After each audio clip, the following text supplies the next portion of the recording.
got the energy.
Yeah, we got the energy.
Yeah, we got the energy.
Yeah, we got the energy.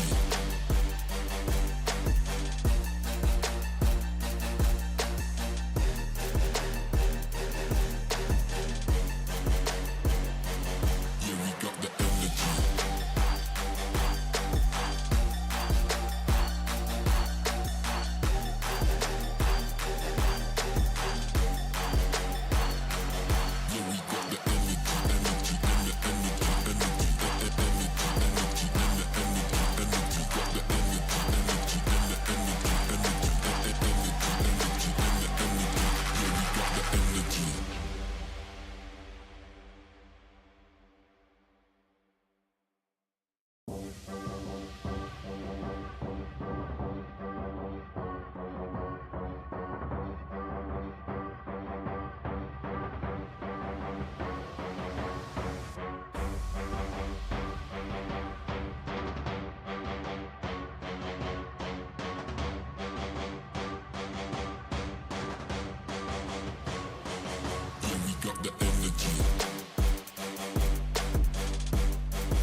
Yeah, we got the energy, energy, energy,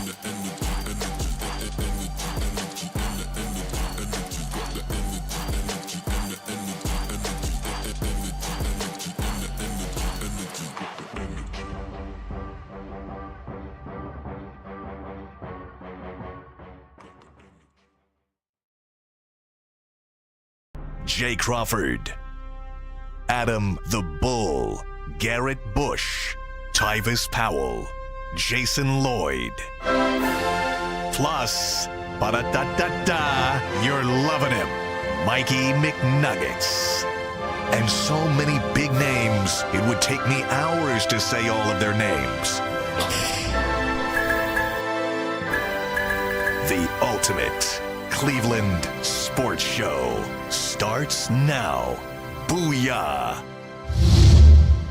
Hey, welcome to the Ultimate Cleveland Sports Show, along with Tyvis Powell and Mikey McNuggets. I'm Adam the Bull. We got a lot to get to today. We got Earl and Anthony and Steve, all on the other side of the glass. Listen, when you introduce everybody, you can leave Steve out of it. Okay? You want to leave Steve out of it? Don't even. He's gonna blur you now. Steve and Tyvis going at it again this morning. Because Steve out of line. I don't like being in the middle unless it's a four-man panel. I like to be on the edge because that's where I'm comfortable at. And I don't know why Steve feels like he needs to put me in the middle today. Like, was that his call? Like, why does he get the call? Is the question. Yeah, I mean, I think technically it's Mike's call, right? Mike's the producer. Well, technically it's Anthony's call today. Yeah, I didn't. Anthony's producing today. I said Tyvis should be in the middle today. Why would you say that? Why would you say that? To be fair, I thought you liked being in the middle. No, you know what? Pause. When it's a four. But what technically, Tyvis, when it's four, it's not. You know, there's not really a middle. You know, it's just the inside versus the outside. Yeah, you know, it's different. It's different dynamic. I'll be honest. The only time I've ever been part of a discussion with this show where we came to how we should set the seats up, particularly, was when we first started. It was four in the panel. Yeah, and we said Jay and Bull had to be on opposite ends. Right. So that when those two started arguing, no one would be on the outside and felt completely excluded. Right, and that was a good call. Which was the right call. I don't think since then we've ever had a legitimate discussion on the order of operations via chairs. I don't think it's ever come up. We have not. Well, first of all, we haven't been on together that much. That's true. And we don't really argue much about baseball. Were you mostly on the same page when it comes to baseball? It's football where you guys. I mean, he's went a little different ways. Bananas with the Austin Hedges is the most important player. If you were on the show that day, you guys would have argued. But you ain't hearing that. But outside of that, he and I are usually on the same page when it comes to baseball. So, well, you know, football we were more likely to argue. He agreed with Tyreek Hill's list, so. Yeah, Tyreek Hill's list was about as dumb as it gets. He had the then first one right. Tyreek Hill's not the sharpest tool in the shed. He sees something we don't, you know. I guess so. I mean, he's a better football player than me. I give him that. I'm not going to deny that. Anyway, let's get right to it. We're going to start with the Guardians. Not a great performance last night. Anthony, go ahead. What's up, guys? So as you What's all up, man? know, I love sports. I love them so know much, that. and I never want them to stop. And it's definitely not a lie for the read that I'm doing right now. But as the playoffs wind down, we get fewer games, and the sports just aren't sporting like I want them to. But FanDuel lets me keep the sports going whenever I want. All I have to do is open the app, dream up bets anytime I'm in the mood. And this summer, FanDuel is hooking up all customers with a boost or bonus daily. That's right. There's something for everyone every day, all summer long. All you have to do is head over to FanDuel.com/UCSS to start making the most out of your summer. FanDuel, the official sports betting partner of Major League Baseball and the Ultimate Cleveland Sports Show.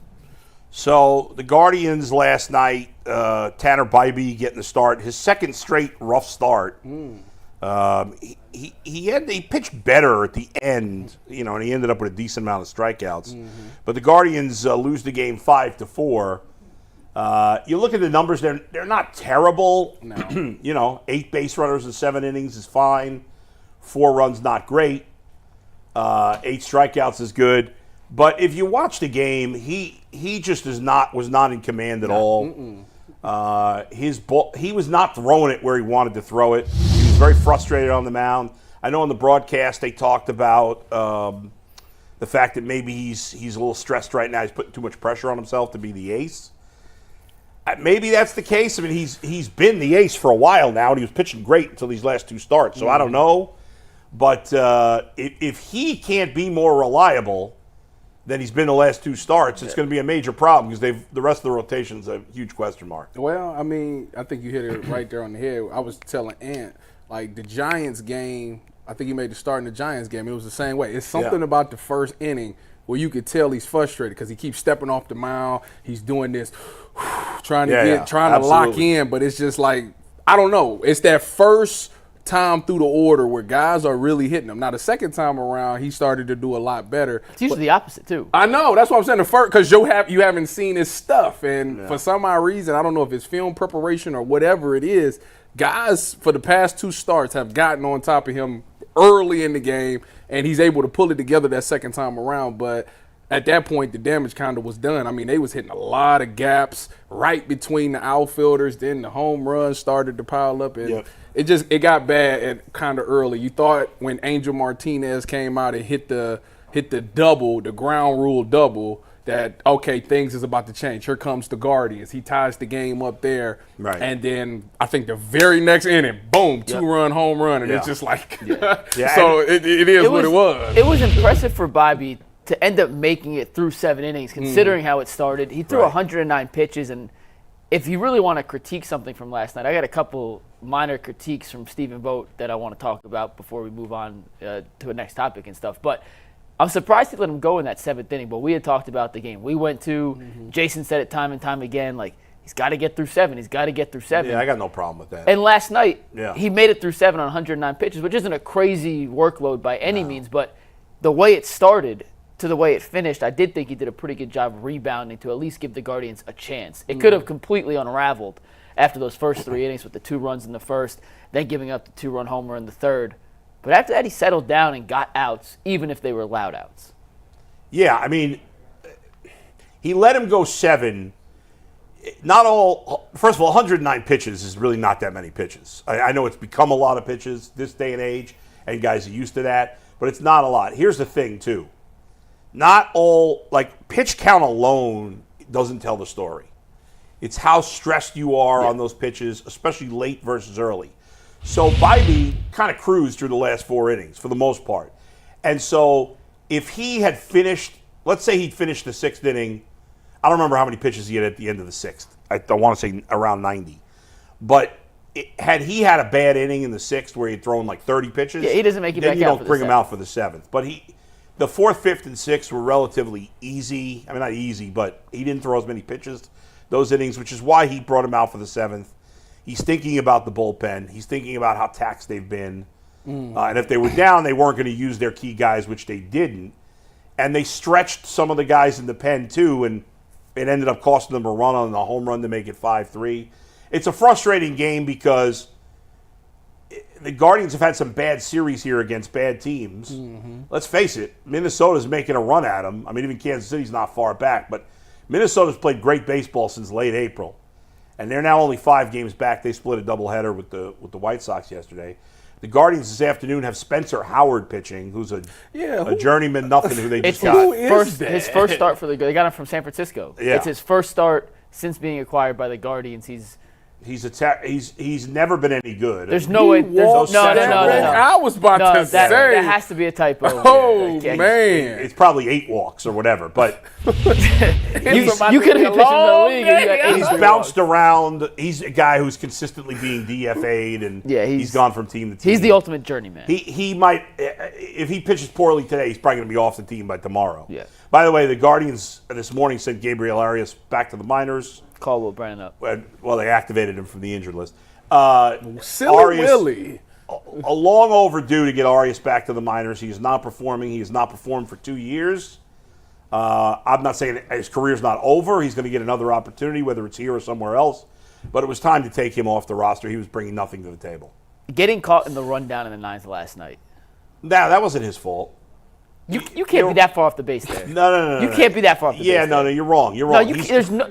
They're with running one on out contact. in the ninth. They're running on contact. There's one out in the ninth. It's a hit to the first baseman. You can't go like that. No, Mike. That's the call. That's what they did. You can't do that. But that's not him.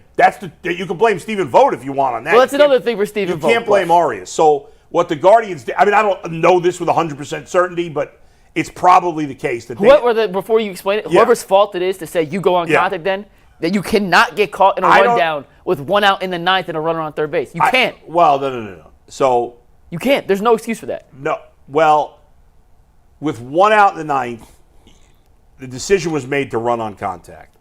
I don't have a problem with that. If you run on contact and the guy puts the ball in play, 9 times out of 10, if the ball's on the ground, you're going to score. Unfortunately, it went right to the first baseman. You could blame Vogt if you want.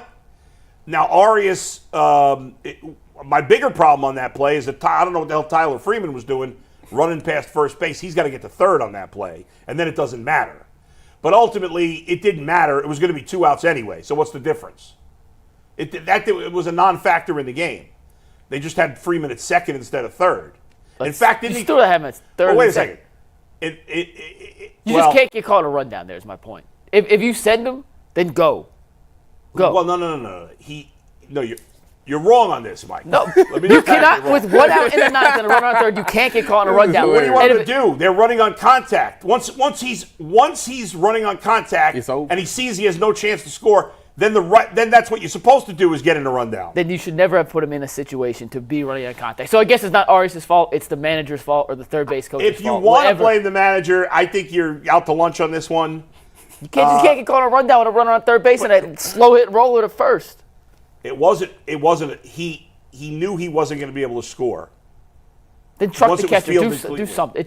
That's such a pathetic way to go out. Once that happens, once he knows he's not going to score, you have to get in a rundown. I understand what you're trying to say. Yeah. Tyvus, just take the L on this one. The Guardians took the L because they should never have a runner running into the. I shouldn't curse on TV. It's a stupid play. Most teams are running on contact in that situation. Well, why are you running on contact with one out? Because if it gets through, you're scoring.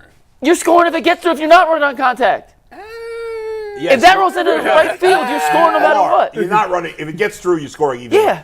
The point is you're forcing the other team to make a clean play. That's stupid. That's stupid. All right, I'm not going to argue with you.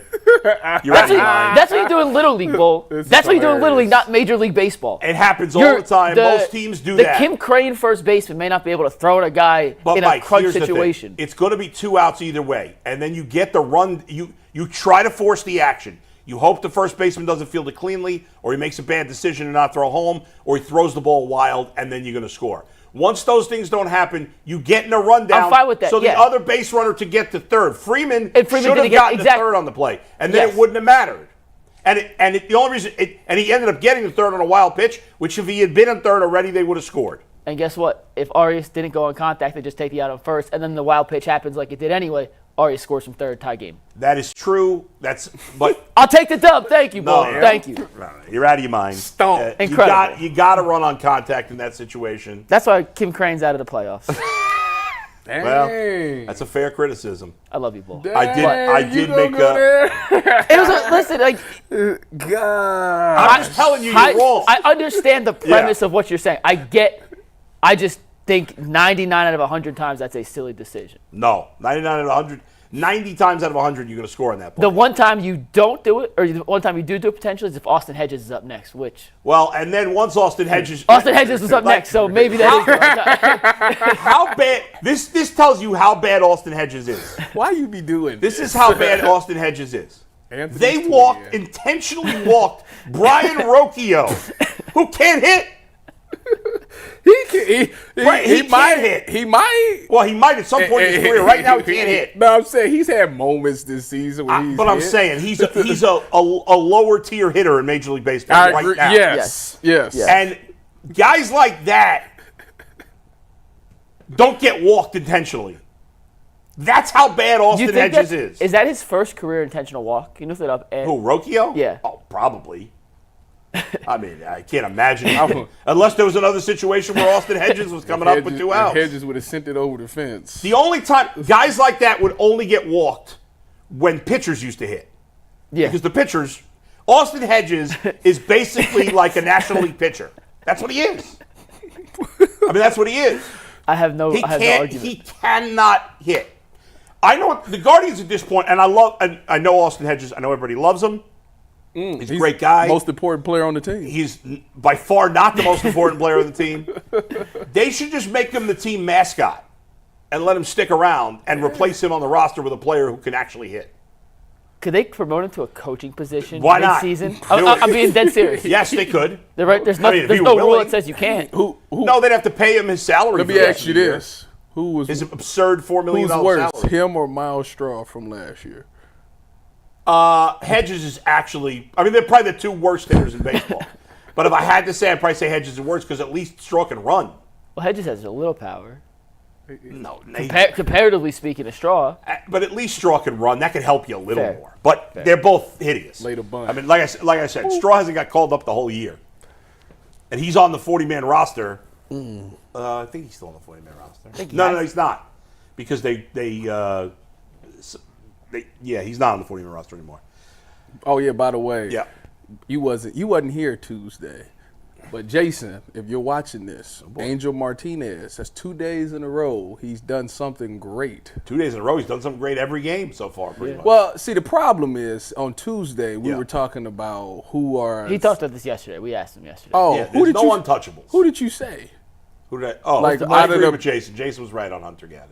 That's not fair. Why is it not fair? He played last year. But he didn't play much. Y'all need to cut As that long out. as you still qualify for Rookie of the Year, it counts. Y'all need to Is cut that Gaddis out. in the running for Rookie of the Year? No, because he's a relief pitcher and he's not a closer. Who's the Okay. favorite right now? I hadn't even been thinking about it. Maybe he'll get some down ballot votes. Who the hell's Rookie of the Year in the American League?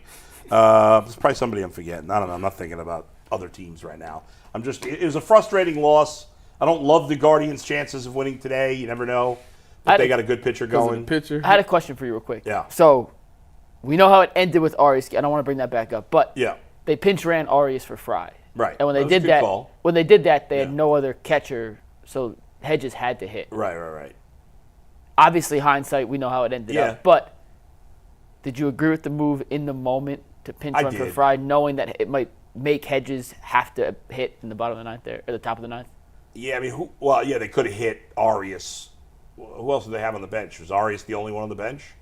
Well, they'd already pinch hit Freeman for Schneemann, Right. which I didn't love either. Which is Freeman and Schneemann. Freeman for Schneemann. Schneemann hit a home run early in the game, so Yeah, I didn't love that. that means they definitely had somebody else on the bench. Who did they?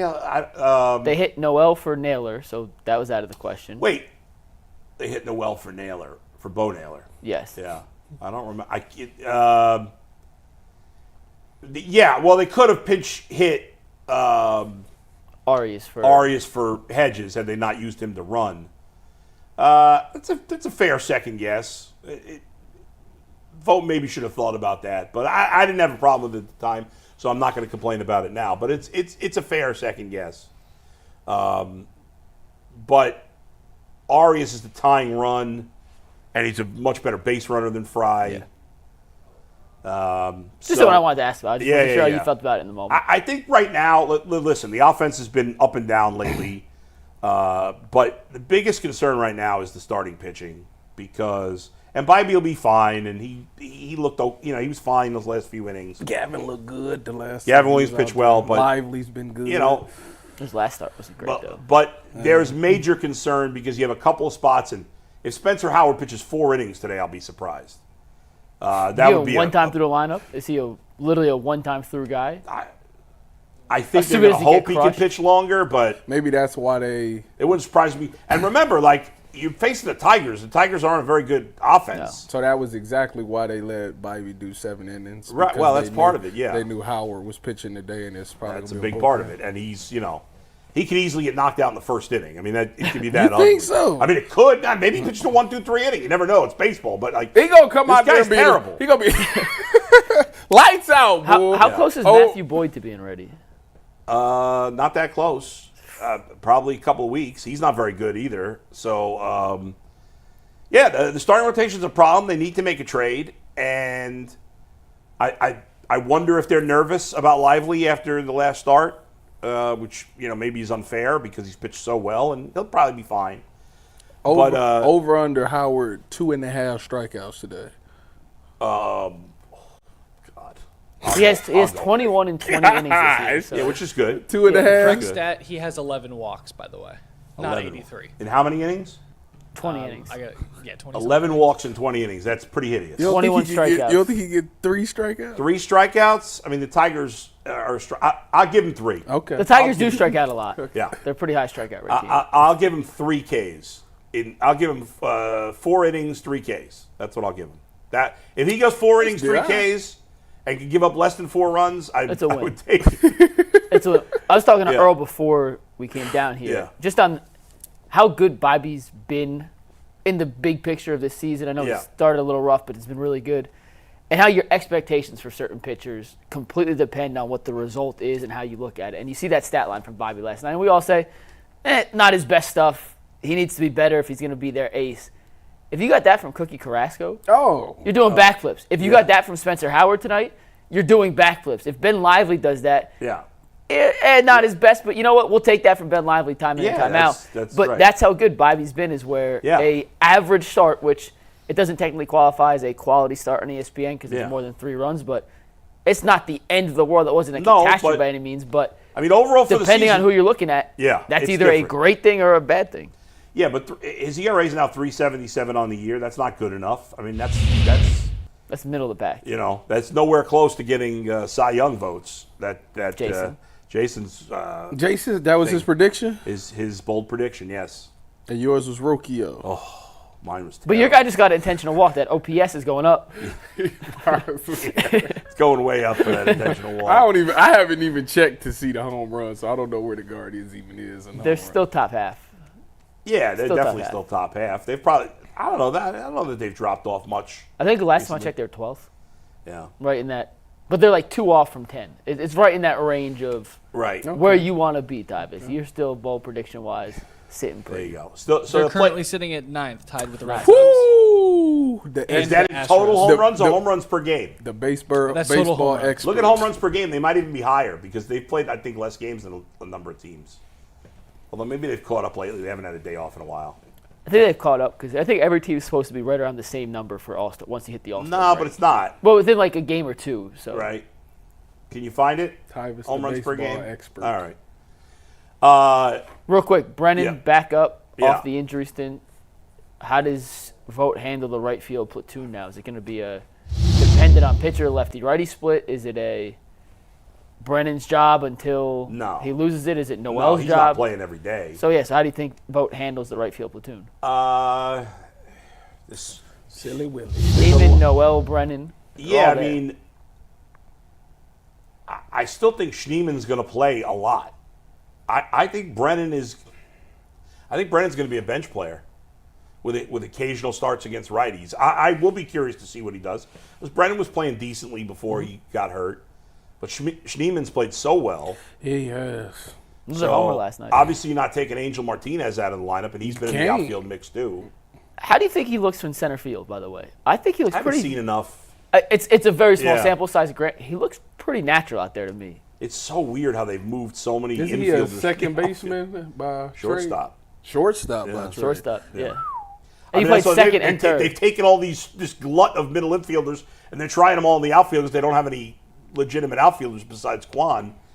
And but at some point they're gonna have to shake it up and obviously make a trade to get better in pitching and maybe even What's get that dude from Georgia that's in the draft? Condon. What position? yeah. Corner outfielder, third base. Okay. But he's like he's a big dude. He's 6'6", 6'5". Really? He playing yeah. third base? Well, he most likely He will won't play be playing corner. third base for the Guardians. Corner outfield. Nah, for the, yeah. the major. Yeah, I mean, if they draft him, I'm guessing the plan is to make him a right fielder. Yeah. That would be the plan. We'll see. He was a big dude, but they haven't had the Guardians have not had an outfielder hit 20 home runs in a decade. It's the craziest stat, maybe in baseball right And now. then it's not going to happen this Quan year. coming for it. He's not going to hit 20. Nah, he ain't gonna hit 20, but I mean, I guess it's possible. But he I at doubt it. 9 right now. Yeah, he's at 9. Halfway point 9. I mean, that's the most of anybody in the outfield, right? Nobody else has got more than 9. yeah. No. Brennan has 5. Freeman has 7. Yeah. Noel has 3. Schneemann has 4 now. Nobody's 3 or hitting. 4. The only guys hitting 20 are Ramirez and Naylor. Who already have 20. Both. Right. And maybe Fry will hit 20, but I wouldn't think Fry's on a. he's been ice cold. Yeah. Ice cold. Yeah. His OPS has dropped over 200 points in the Yeah, last month. it'll be interesting to see after the All-Star break. You got today's game with the Tigers, and then you got 3 in Tampa, and then you take a break, and it'll be interesting to see if Stephen Vogt makes some changes after the All-Star break to adjust, because David Fry's been playing almost every day, and early in the season you worried that if he played too much, he'd kind of be exposed, and he's had such a great season. It's hard to say he's been exposed, but it might. I guess we'll find out in the next 3 months if he's been exposed by playing too much, or if he's just in a slump and he's going to bounce back the second half of the season. Time will tell, depending on how much he plays. I'm not willing to give up on him being, a mostly everyday player, especially on this team, because there aren't better options. And I'm not going to write him off because he's had a slump here for the last month. I mean, Josh Naylor had a slump and he's bounced back. He's not obviously he's not Josh Naylor, but Josh Naylor's a lot better than at least I initially thought he was. Yeah. So we'll see what ends up happening with David Fry here. Anthony, let's switch gears here to some hoops. Yeah, guys, before we go to the Cavaliers, my love for sports comes into question during the FanDuel reads, Certainly but my does. love of concerts never comes into question during my Game Time reads, because whenever I go to a concert, sporting event, comedy, theater, I use Game Time to get my tickets. It's the best way to do it. You can get a panoramic view of your seat before you even buy the ticket. Their all-in pricing makes it upfront, and so there's no surprise fees at checkout. You got to download the Game Time app, create an account, and then you can use code LOCKEDONNFL to save $20 off your first purchase. There's no better place to go. Terms do apply, but you create your account, and then you use code LOCKEDON NFL for $20 off your first purchase. Game Time, last-minute tickets, lowest prices guaranteed. Well, we may not question your love of music, Anthony, but we might question your taste in music. That's fair. that is a fair He assumption. was at a show last night that went awesome. What was the show? Yeah, last night? awesome's the word we'll use for that. I saw 4 of the 6 groups that played. It was a 5-hour show downtown at the Agora. And the headliner, I don't want to talk about. So, Who's the headliner? I'm not going to name drop, but... What genre of music are you listening to? It seems like the headliner was- headliner's very online, so Anthony, probably a smart idea to. Yeah, and they're from Strongsville, so I'm going to keep it out of Okay, my then. mouth, but All right. maybe not the best to support. So let's talk about the Cavaliers here, Anthony. So the question we're asking right now is, what are you more frustrated with? Was that the word? Was that the word you used in the question? Frustrated with? The question is, What's more egregious, that the core 4 is unchanged or that the bench is unchanged? Go ahead, Mike. Start us off. I think when you look at it from a big picture standpoint, Say the right answer. the core 4 by itself, individually speaking, I don't think it necessarily fits perfectly together. But those are 4 top 55, 60 players in basketball. There aren't a ton of teams in basketball when you look at their starting lineup that have 4 individual players who, when you were doing your top 100 rankings, and I'll use the Ringer and ESPN because they both did it at the end of the season, both had 4 guys in the top 60. I don't love the fit per se, However, I can understand the theory of wanting to run it back, give it a different chance with a new head coach, a new offensive system, to see if you can get more out of it than you got with J.B. Bickerstaff. I have a real issue with running back the bench as is because last season you signed Marcus Morris in March, and he was arguably your best bench player come the playoffs, and he is no longer here. The only addition they've Has made. he signed with someone else? Not yet. He's supposed to be going to the wants to with play his with his brother, right? I think he wants to play with his brother. They Yeah, in yeah. Washington? I'm not quite sure where Markeith was, but No, Mavericks.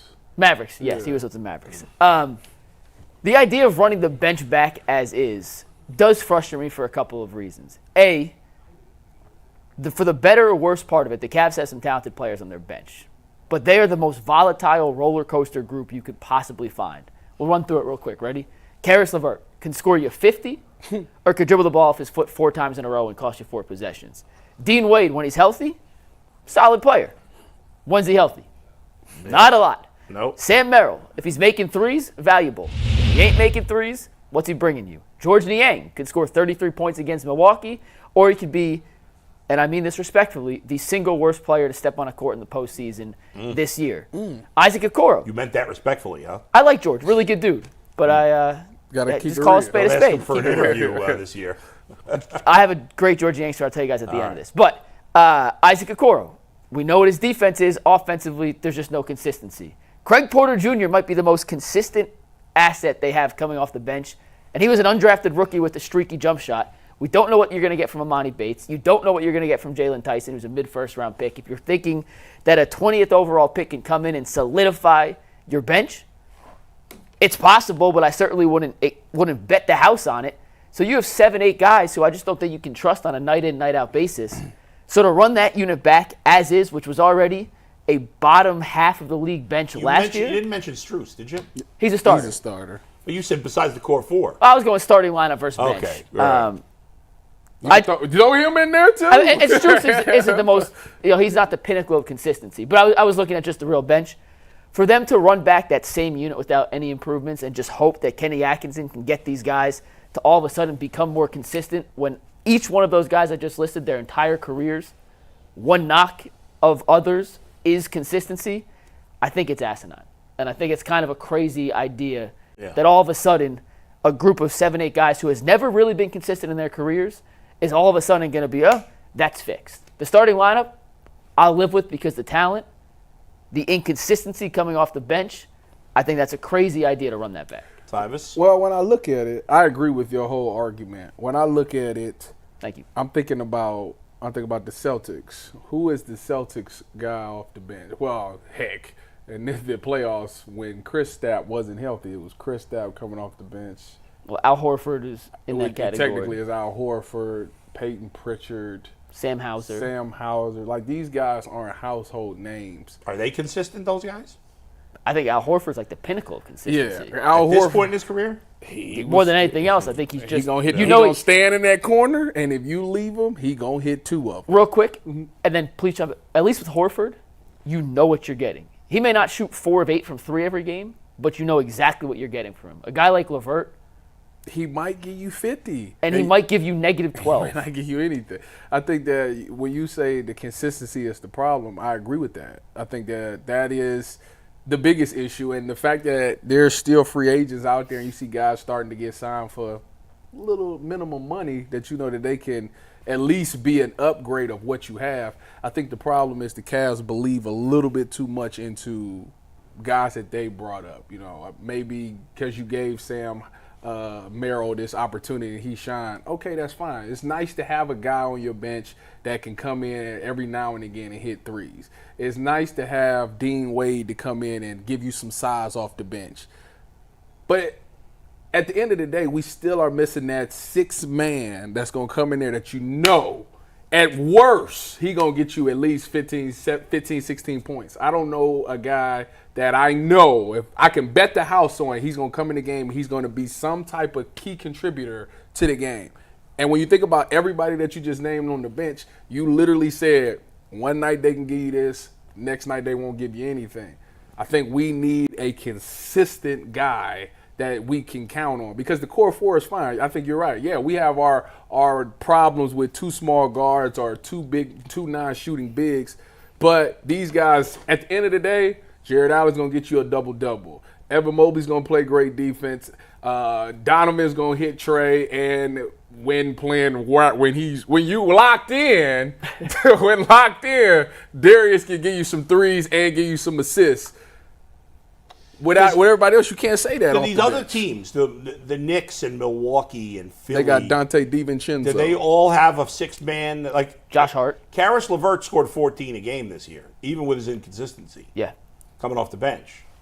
So I mean, what Dante DiVincenzo's their sixth man? Well, he wasn't last year. Okay. Josh Hart was more than 6. All right, what did he average per game? It's triple-double in the not playoffs. Even the points. It's the fact that you know that you go get that you're going to get what you expect from said player. Yeah. Tyvus said you need someone that has 15, 17 points. I don't think you need the consistency necessarily from a scorer. I just think you need to, Darius doesn't have it today. We're going to put player X in. Yeah, Josh Hart would be I'd much rather have Josh Hart as my sixth man than Karis LeVert. But that's not like that wasn't an option this offseason. There was no Josh Hart to replace Karis LeVert. Was there that they could have this year? You talking about like this free agency right now? Like who could they have signed?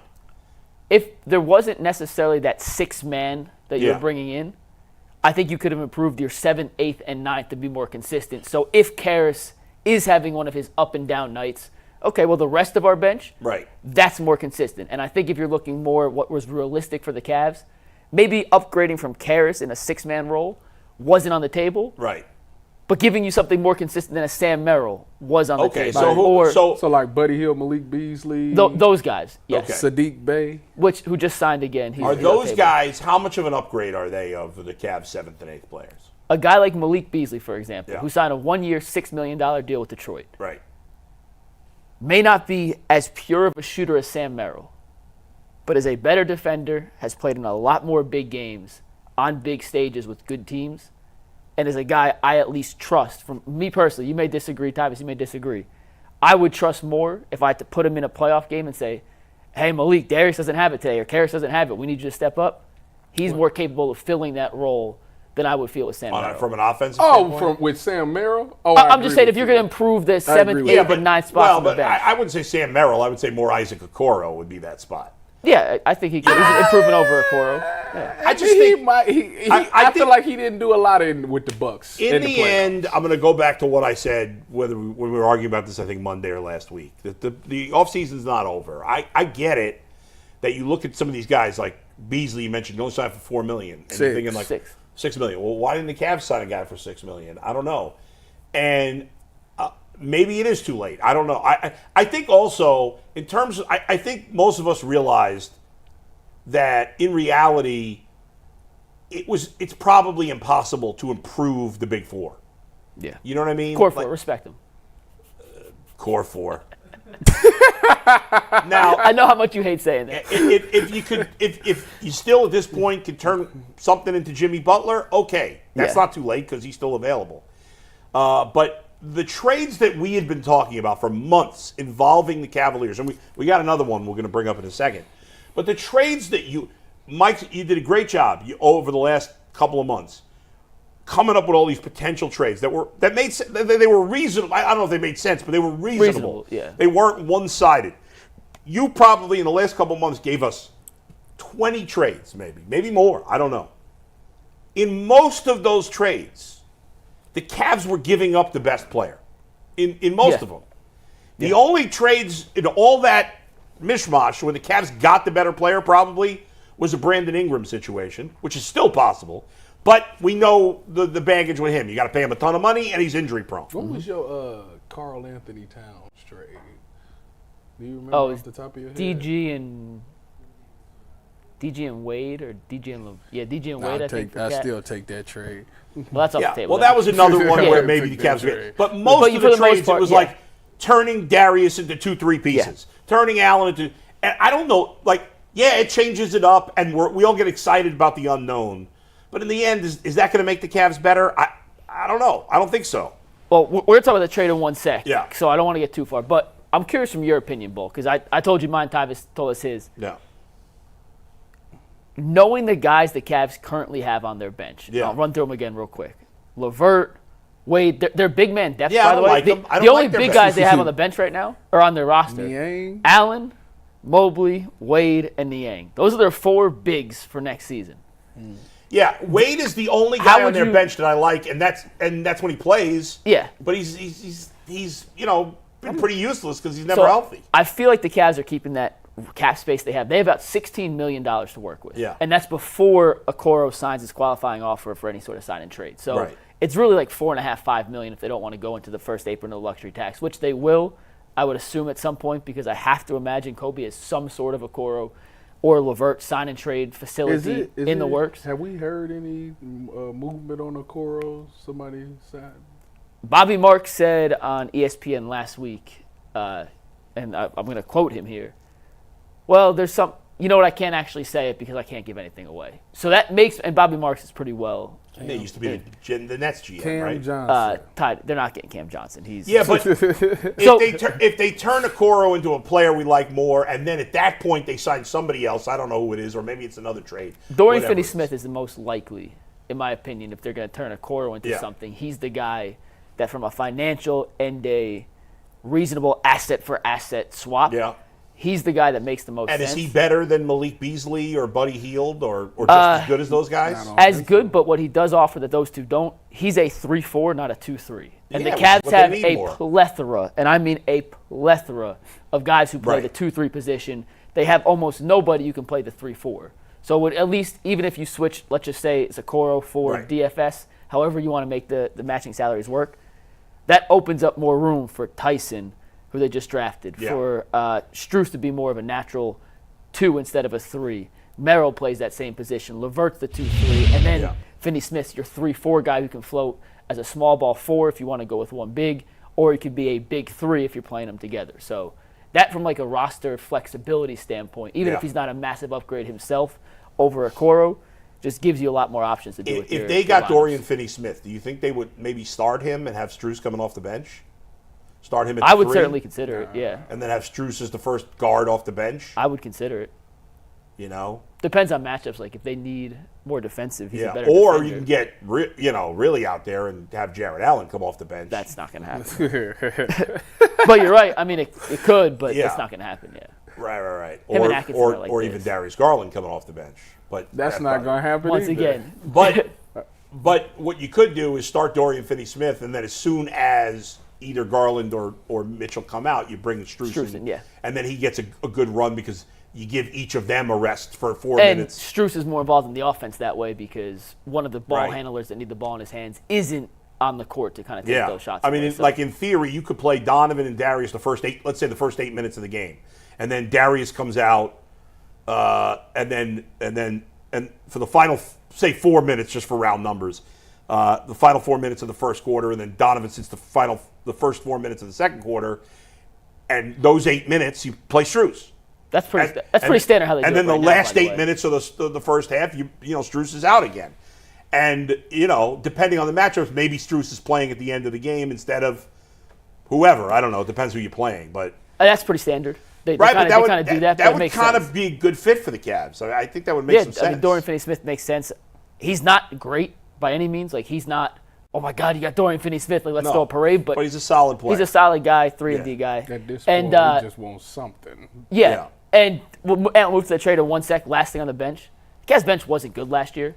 Like, it was average at best. Especially in the playoffs. It was horrific in the Yeah, playoffs, and yeah. Marcus Morris was their best bench player who Yeah. they signed in March, which is why when the question was asked, is it more frustrating if they run back the core 4 or the bench? Yeah, it's definitely The starting lineup, what Atkinson can make that better. Yeah. I don't know how much you can No, improve the the bench bench with is- what it is. The the bench bench- was frustrating. That Yes. should have been addressed this offseason. It hasn't yet. It hasn't to this point. Yes. And if it's October and the Cavs bench is not better than last year, then we all have a fair gripe with the Cavaliers, no doubt. Awesome. All right, Anthony. Yeah, guys, before we get into the trade, I want to remind you if you want any more extra Cavs coverage, Mike hosts the Ultimate Cleveland Cavaliers show on our channel. You can subscribe to get notifications. Jason Mike Lloyd and joins Jason. him from time to time, but he's been doing it solo for a while now. Huh, But if interesting. you want more trade talk, Mike's the guy to go to. Is there Ultimate some Cavaliers. controversy on the Cavaliers show right now? No, Jason's in Some Vegas. bad blood. He was on a plane to Vegas last night, which is why I did it solo. But Trying to stir the pot a little. He'll be. Me and Jason. I hate that guy. Yeah, see? What He's a out of bad guy. control. Would not trust him to drive. Ego is just. Would not trust him to drive my Family parents from the feud. airport. Yeah. The family feud. Yeah. Me All right, versus so Steve, there was a Jason. trade In the Athletic. John Hollinger There you go. proposed this. We'll propose the 3-team trade involving the Cavs. We got the graphic here, Anthony. Let's see what he did. All right. So the Cavs would get Brandon Ingram from Pelicans. Memphis, New Orleans, and Cole Anthony from the Magic. And then Darius Garland would go to the Magic. What's that picture under Darius Garland? Brandon Brandon Ingram. Oh, that's Brandon Ingram. Okay. And then Wendell Carter Jr. to the Pelicans. Jet Howard. I have no idea who that is. Juwan Howard's kid. Oh, really? One and done at Michigan. And Karis. Oh, so he's a rookie? He was a Rookie lottery last year. pick last year that didn't play. Okay. Karis LeVert would go to the Pelicans. So let's look at it from a Cavs perspective. You are trading away Darius and LeVert, and you're getting Brandon Ingram and Cole Anthony. What do we think of that? Tavis, you can start this one. Well, I know from an overall thing, that would be great for the Cavs. I mean, that you're getting a big, small forward, a guy who can be a playmaker that has some size to him. Obviously, y'all know I don't really care for Brandon Ingram. I don't think he's that good. Yeah. But if you want to improve if you want to move away from the two small guards thing, and that would be probably your best thing. The Magic, obviously, if Darius gets back to who he was, that he'd be a perfect fit for what they got going on. Pairing him with Paolo, and they drafted your boy, right, De Silva. They have De Silva. They got Franz Wagner, who just signed. Yeah, Why with would the the Magic. Pelicans make this that trade? would make them unbelievably good in the East, and I don't know how we would do against them. So that would make them really good if Darius gets back to being Darius. And then as far as the Pelicans go, that's. In terms of how these three teams would answer this, the Yeah. Magic would say yes, please. Before you could hang up the phone, they would Yeah. submit the paperwork. This is a home run for the Magic. Of course. The Pelicans, I don't know, unless they are dead set on getting out of the Brandon Ingram business. Yeah. Which, up to this point in the offseason, Nobody they don't knows. appear to be dead set because No. there have been trade offers and they certainly haven't Yeah. caved their demands. I don't think if I'm a Pelicans fan or a Pelicans front office member, this is nearly enough to get out of the Brandon Ingram. A Karis LeVert who's on an expiring contract. Right. Jet Howard, who was a first-round pick last year who didn't play whatsoever. And What team was he on? Orlando. Oh, And they yeah. needed shooters. He's a shooter, by the way. Right. It's not like they. Yeah. It's not like they got blown away. And Wendell Carter Jr. is a nice player, but They need a center, but Wendell Carter he's Jr. not really a traditional center. Oh, He's more than what they have, Yeah. but like if Brandon Ingram's a 7 out of 10, Wendell Carter Jr. is a 5 out of 10. yeah, he's a nice player. You'd like to have Wendell Carter Jr., but I'm not sure you're trading a 6'8 playmaking wing Yeah. for Wendell Carter Jr. So I think the Pelicans say no. From a Cavs standpoint, Yeah. I'm By the way, going Wendell Carter Jr. would be a good fit on the Cavs. as a wouldn't third he? big. Yes, a Yeah, third yeah. big would be Yeah. a very good fit. From a Cavs standpoint, Yeah. I go back and forth on this one.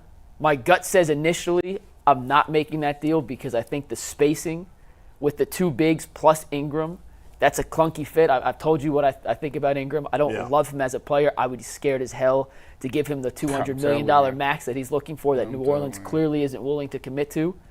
But if they made the deal, I would talk myself into it. It's one of those What ones do you think of Cole Anthony? Good backup guard. Karis LeVert-ish, inconsistent but can score. He's not as good as Karis, but he's in the same mold. He could score 30 points on any given night. He could also go out and score 2 points on 1 of 13 This shooting. feels like a lateral move for the Cavs. Like, Yeah, I don't think it makes him necessarily better or worse. yeah. I mean, I'm just not Right. a big Brandon Ingram guy. because of his injuries, Because of his injuries, yeah. or because he takes And I bad just shots. think, I just don't think. I feel like when he needs to have it, when teams, like for example, I watched him in the playoffs last year. They needed him to step up in a big way, and I feel like he just really didn't answer the bell. That's he been, did that's that. been Really- his, that's been his MO his whole career. Yeah, like with the Lakers. That's why the Lakers got rid of him, because he give you a glimpse of something. He's kind of like a Karis. He'd give you a glimpse of something. Yeah. But in the big moments when you depend on him to have Yeah. it, get it done, he don't do it. He's better than Karis, though. I'll give him that. Let's make sure I he's said better he's than Karis. like. Yeah. He's like Karis. but He's he's better like than Darius, Karis. but Darius is that way too. He Darius hasn't was been just clutch. terrible last year. I don't know That what his is issue fair. is. That's fair. My thing in that trade scenario, Yeah. Ingram, who can score? Like let's call a spade. Brandon Ingram, when he plays, has a skill set that there is not a ton of in the NBA. 6'9", playmaker, can shoot, can create, can dribble, can defend a little bit. But are those shots that he takes and he's really good at, does it fit into your offense? He's an ISO scorer who likes to take mid-range jump shots. Yeah. Kenny Atkinson's offensive philosophy, layups and threes. Do you know what he doesn't want you taking? Yeah. Mid-range jump shots, which is what Ingram does. I don't know how that fits in. The year he made an all-star team in New Orleans, he was with Lonzo Ball. And Lonzo, who Passed first point. I really like Lonzo. It sucks that he got hurt. I think he could play. He helped facilitate a ton of action for Brandon Ingram. Yeah. Ingram doesn't even like to catch and shoot on threes. He wants to catch, pump fake, take one dribble, then ISO, go one-on-one, which he's good at. Well, let me ask you this. So I just don't love the fit. You're the first person I heard say you like Lonzo. I love Lonzo. I wish he was Let me ask you this. In terms of trading Garland or Jered Allen, is Jimmy Butler the best player the Cavs could get at this point? I mean, I don't even know if they could, but is he the best player? I don't think he's available. But in theory, is he the best player? You don't think they're going to trade him? I don't think Miami's going to trade Jimmy Butler. All right. No. I know Jason said that he thought Miami was done with him, but yeah, I feel like at this point of the offseason, though, they would have traded him. If it was going to happen, it would have happened. But Donovan Mitchell got traded late. Yeah. I mean, Jimmy could always say, I want Who else Allen. is there? Like, are there any other guys of that ilk that could still possibly be traded? In a funny roundabout way, Jaylen Brown's pissed off. He's not on Team USA. They just took Derek White That's Nike. He was mad at Nike. Well, that's what I'm But saying. what does that have to do with the Celtics? Nothing. Well, that has to do with Nike. If he comes, he asked me. I'm just trying to think of you're like trying to random think guy. of a I'm not saying there's. That's not realistic. That's not happening. Well, I really don't think Jimmy Butler's realistic But either. Jimmy Butler, I give it at least a 5% chance. No, I mean, I guess. there's no chance Jaylen Brown's getting traded to the Cavs. No, you asked like who else is the Yeah. best player like in a perfect world like that. I think he's sticking with the core four. I think I do unless too. you get Jimmy Yeah. Butler. If you could, if in that trade, right? Yeah. Which it doesn't make sense for Orlando, but if Yeah. you could trade Jered Allen instead of Garland in that trade, I think it makes a lot of sense. But if you add a mid-range scorer to two bigs who don't shoot a ton, there's just not a lot of space on the court.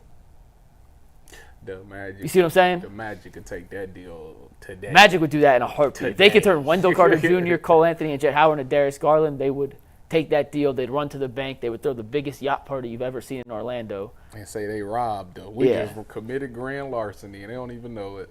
Yeah. What? No, I'm just thinking. I'm trying to think of a trade where the Cavs could get Wendell Carter Jr. because I like him for the Cavs. Do you like of all the random players Bull likes and doesn't like? Wendell Carter Jr. might be the best one that you've ever had in terms of. That's one of Bull's guys. He kind of fits what the Cavs. You watched that playoff series and was like, no, I like this guy. No, we did 2 years ago. We did fantasy. I did a fantasy basketball league, yeah. and I won the championship, and I had Wendell Carter Jr. Oh my! He shoots threes. He's a That's good what this is rebounder. about. Yeah, he's a But solid he player. fit well on the Cavs. If you replace Jered Allen with him, and obviously got other things. Yeah, because now you're not making Evan Evan's not stress your shooter. that much on the shooting. He is a good center in today's day and age of NBA basketball. Right. He's not as good as Jered Allen by any means. No, but he's a good basketball player. But he player. can shoot. Yeah. What Jered Allen can't. What's the odds that we see Jered Allen shoot threes next year? I asked Atkinson about that in the one-on-one. Yeah, because of Brook Lopez, I right? swear, listen, on everything I love, I was watching a warm-up video. I seen Jered Allen in a warm-up. No, he can shoot. He shot a moving Every player can fade shoot. away Yes. three from the corner. I was like, what is this?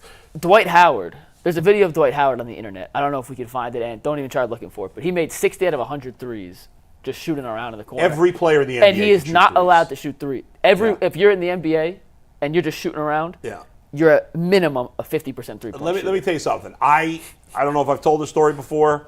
When I was 18 years old, I went for 1 year to a school called SUNY Purchase, which is in Westchester County, New York, just outside of the Bronx. And that is where the Knicks had their training camp. I don't know if they still have it there. I don't think so. I don't think They so. used to at the time. This is 1980. This was fall of 1989. Okay. And I got a school job as security guard in the gym. Okay. It was really just to check IDs. When the Knicks at the time would have rookie camp, and then the veterans would all come later. Patrick Ewing was there, all these guys. Now, once they once the veterans showed up, they would have like real security guards there. But for rookie camp, I was still in charge of security in the gym. First of all, it's a school that most people weren't into sports. So, like, there was nobody, like, it wasn't like training camp for the Browns where there was nobody going there. Yeah. But I will never forget, the Knicks had only two rookies in rookie camp that year. I'm sure none of you guys have ever heard of him. Even Mike was a diehard basketball fan. One was a center named Greg Butler. Nope.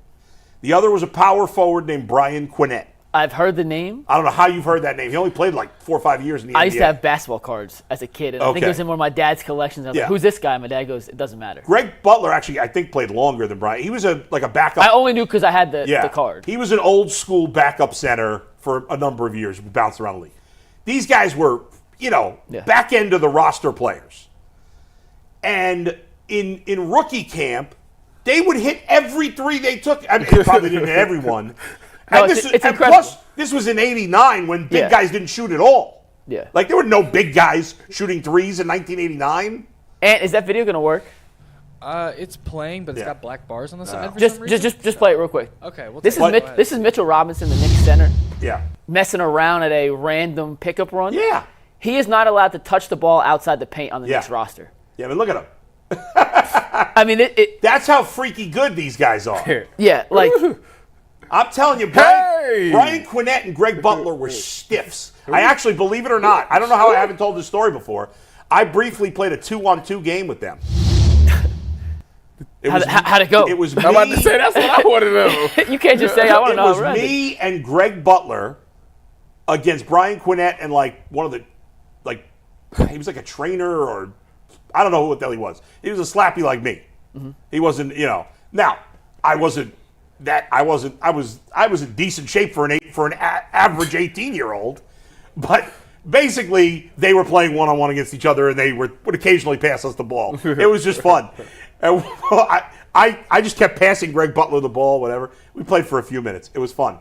One time I tried to take a shot, Brian Quinnett just went boop. He just knocked it out of the air with like no effort. That's I didn't remember. I honestly don't remember who won the game. I know it sounds crazy. I can't remember. yeah. But All these big dudes can shoot. What I was saying with Jared Allen and Atkinson, he's going to try to make Mobley the shooter first, and I think if that doesn't pan out, then he'll try Jared Allen. But I would not expect I'd to see make Jared them Allen all. shooting I'd threes. just make them all do it. all right, let's leave it there, guys. Let's Talk talk some some Browns. football. I haven't talked a lot of football lately. Training camp is right around the corner. And first we'll go to Anthony. Yeah, guys, and as you all know, I love sports. I love know them that. so much. I never want them to stop. Never. But as the playoffs wind down, we get fewer games, and the sports aren't sportsing like I want them to. But FanDuel lets me keep the sports going whenever I want, and all I have to do is open the app and dream up bets anytime I'm in the mood. And this summer, FanDuel is hooking up all customers with a boost or bonus daily. That's right, there's something for everyone, every day, all summer long. All you have to do is head over to FanDuel.com/UCSS to start making the most out of your summer. FanDuel, the official sports betting partner of Major League Baseball. All right, let's talk. All right, let's talk about. I thought we were doing this. What happened? Did we change something on here? Yeah, we're doing the the playmaker all right. rankings. I was like, I don't remember this topic in our discussion. I did send the update this morning. Yeah. I'm just seeing it now. Okay, so ESPN. Well, Bill Barnwell of Yes. ESPN. Bill Barnwell, correct. Bill Barnwell of ESPN every year does his quarterback tiers. We haven't seen that yet. Not yet, nope. He's the guy that quarterback tiers, or is that Mike Sando? They does both do quarterback tiers? Anyway, he ranked each team based on their playmakers. Playmakers, of course, running backs, wide receivers, tight ends, and he had the Browns at 20, which is interesting. Mike gave me the whole list on the phone on the way here. I did but- text you and asked if you could have the ESPN Plus thing Yes, last night. he did, and I forgot. I forgot to bring it up. But we have some of the list here. Let's look at the Browns are 20th, and I'm sure our fans are. First of all, these lists are fun. People get apoplectic over these lists. It's crazy They to care react. so much. It's one man's opinion. It doesn't affect how good the Browns are, and it's fine. Ready to put that disclaimer. And again, he's more likely to be unbiased than you are as a fan of the Browns or the Bengals or the Raiders or the Chiefs or whatever team is your team. But anyway, let's see the top of the list there, Anthony. The Niners, number 1, guys. Eagles, Dolphins, Texans, and Vikings. Let's start with this top 5. Remember, the Browns are 20th. And this is just Running back, wide receiver, tight end. No quarterback, has nothing to do with it. So what do we think here, guys? So the 49ers. Oh, Philly should be first. Over San Fran. I don't know. I think the top 4 is the right top 4 in whatever order you want to put them. I think Philly should be 1. Saquon, Dallas Goedert. Yeah, but McCaffrey's better than Saquon. That's fine. Yeah. But I like. So you got Ayuk and Debo against A.J. Brown and Devonta Smith. I take the Eagles on that. I would take the Eagles on that one too. Not by a lot, though. No, not by a lot. I'll take Kittle over Goddard. Kittle over Goddard, yes. And Christian McCaffrey over Saquon. Right, but again, not huge gaps in either of those. No, but it's 1 and 2. I think. What about the rest of the wide receiving group? Like the 3rd and 4th wide receivers. Oh, Paris Campbell play for Philadelphia. Go Bucks. Well, he hasn't done anything. I don't know. Who's the Niners' 3rd receiver? I can't even think of it right now. Oh, is it Juwan Jennings? Juwan Jennings. Didn't they draft somebody in the middle? They just drafted Alec Pearsall. Yeah. Ricky Pearsall out of Florida. I listen. You're splitting hairs between the Eagles and Niners. It's pretty close. I take it either way. You know what? I'm a former Niner. Keep it the way it is. All right. So the Dolphins 3. They don't have a. Who's their tight end? The Dolphins. That's why. They signed Jonnu Smith. Yeah, he's okay, but he's okay. not as good as either of their. Still tight a good pickup though. What's his name? The running back. A-Chain. A-Chain. He's incredible. He looked amazing, but he was hurt the whole year. Right. So that was his MO in college. And Mostert's good. Like they're Mostert's good, but eventually he's got to fall off a cliff. No, hey, you think so? That's my boy. He's been amazing. But that guy. to have him at 3 feels like around the right area. We could argue now 1 or 2, but the Texans are low. The Texans got the best wide receiving core in the league. yes.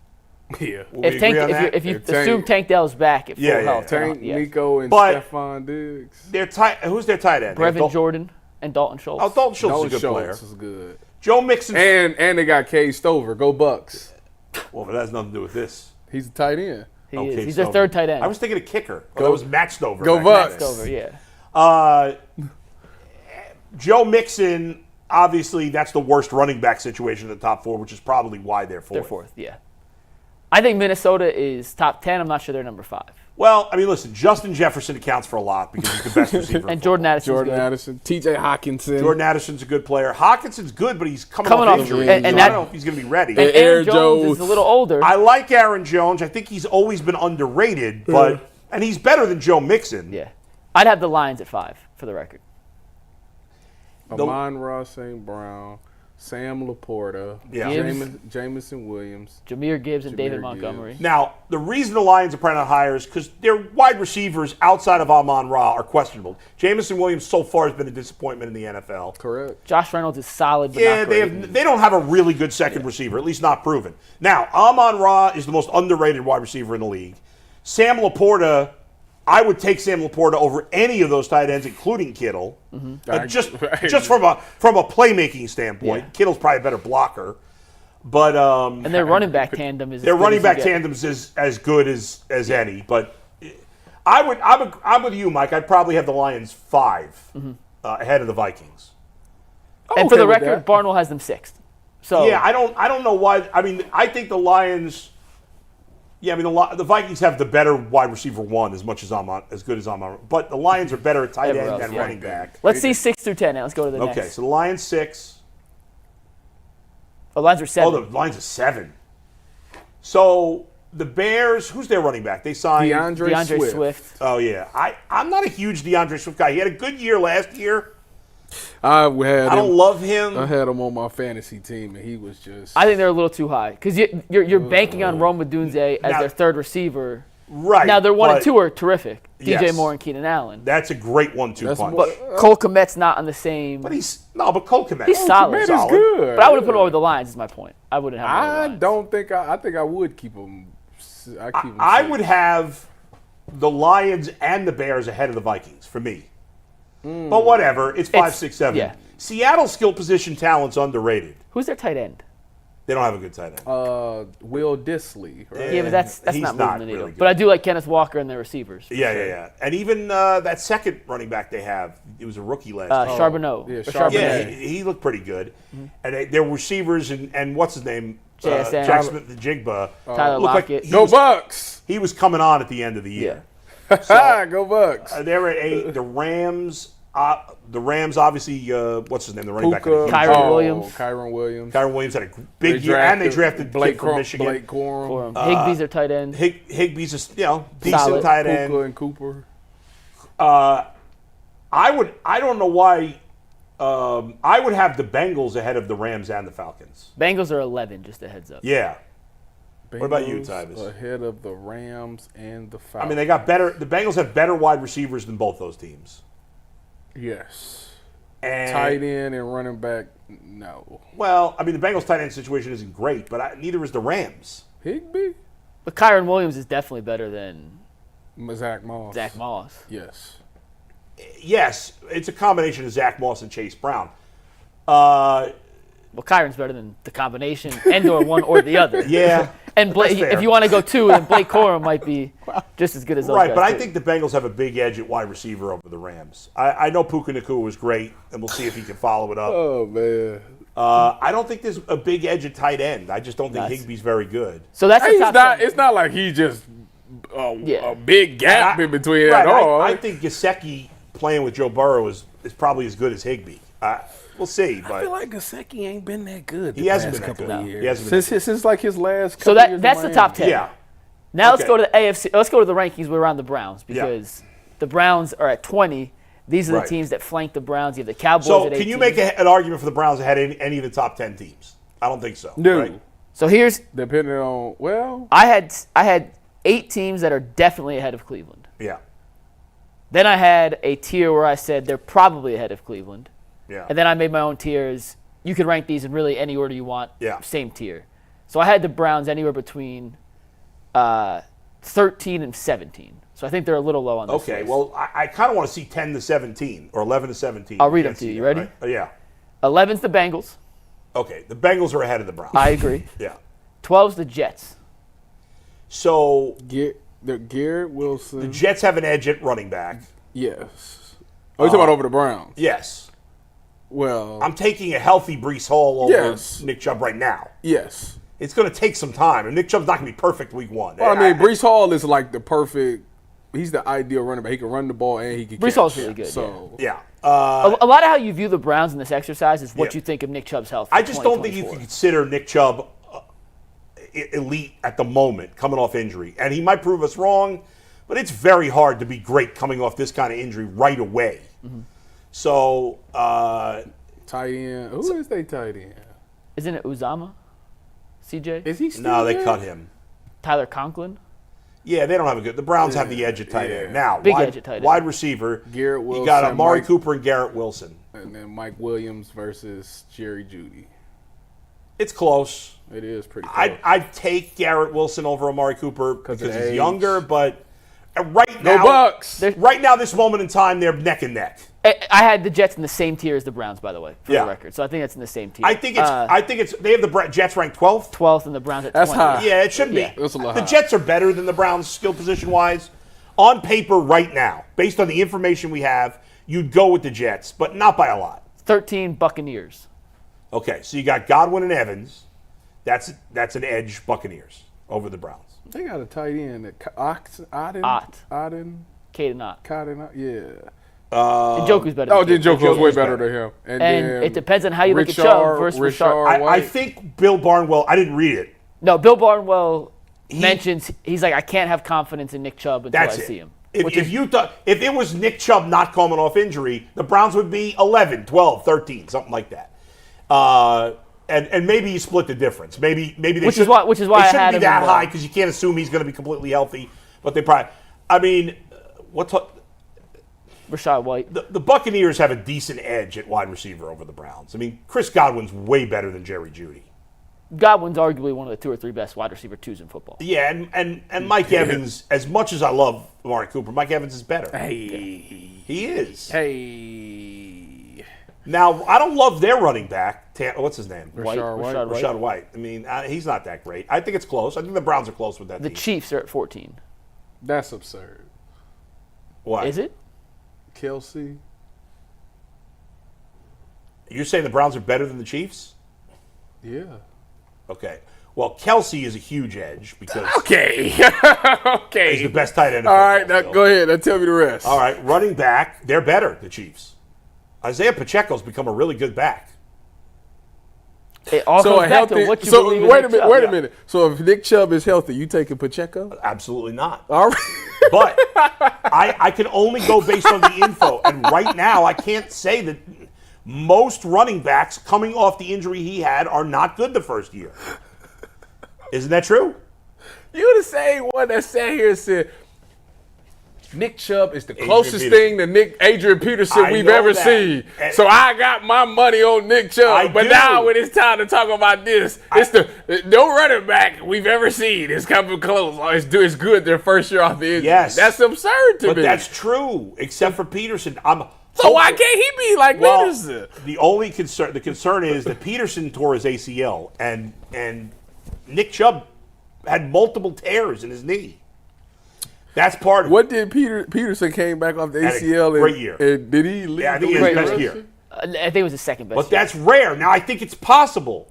I don't think he doing that. Right. But Yeah. if he's ready week 1, I could see him getting 1,000. The Chiefs receivers, Rashee Rice. I mean, Xavier Worthy. Is he all? No. Is Rashee? I'm with out of you. his league? As much as I like Isaiah Pacheco, I would have the Browns ahead of the Chiefs. I would too. By the way. I would too. I put them in the same tier, but I would. Yeah. 15, the Ravens. Okay. Mark Andrews, That's a big edge. Zay Flowers, And you got to go with Derrick Henry. and Derrick Henry, and Now- Rashard Bateman. Now, the Browns have the edge at wide receiver because Rashad Amari's Bateman better than is Zay the- Flowers. Yes. And they're, as much as I'm questionable on Jerry Jeudy, he's better, Better than Rashad Bateman Rashad and Bateman. Nelson Aguilar. The problem is Nick Chubb and Henry. That's Yeah. it all comes back to how healthy. I would still have I would have the Browns ahead of the Ravens. Really? I would, yeah. 16 Jaguars. So they got Gabe Davis.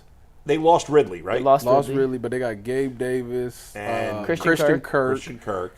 the tight Evan Ingram. and Travis Etienne. That's pretty darn good. I can't lie about that. That's pretty good.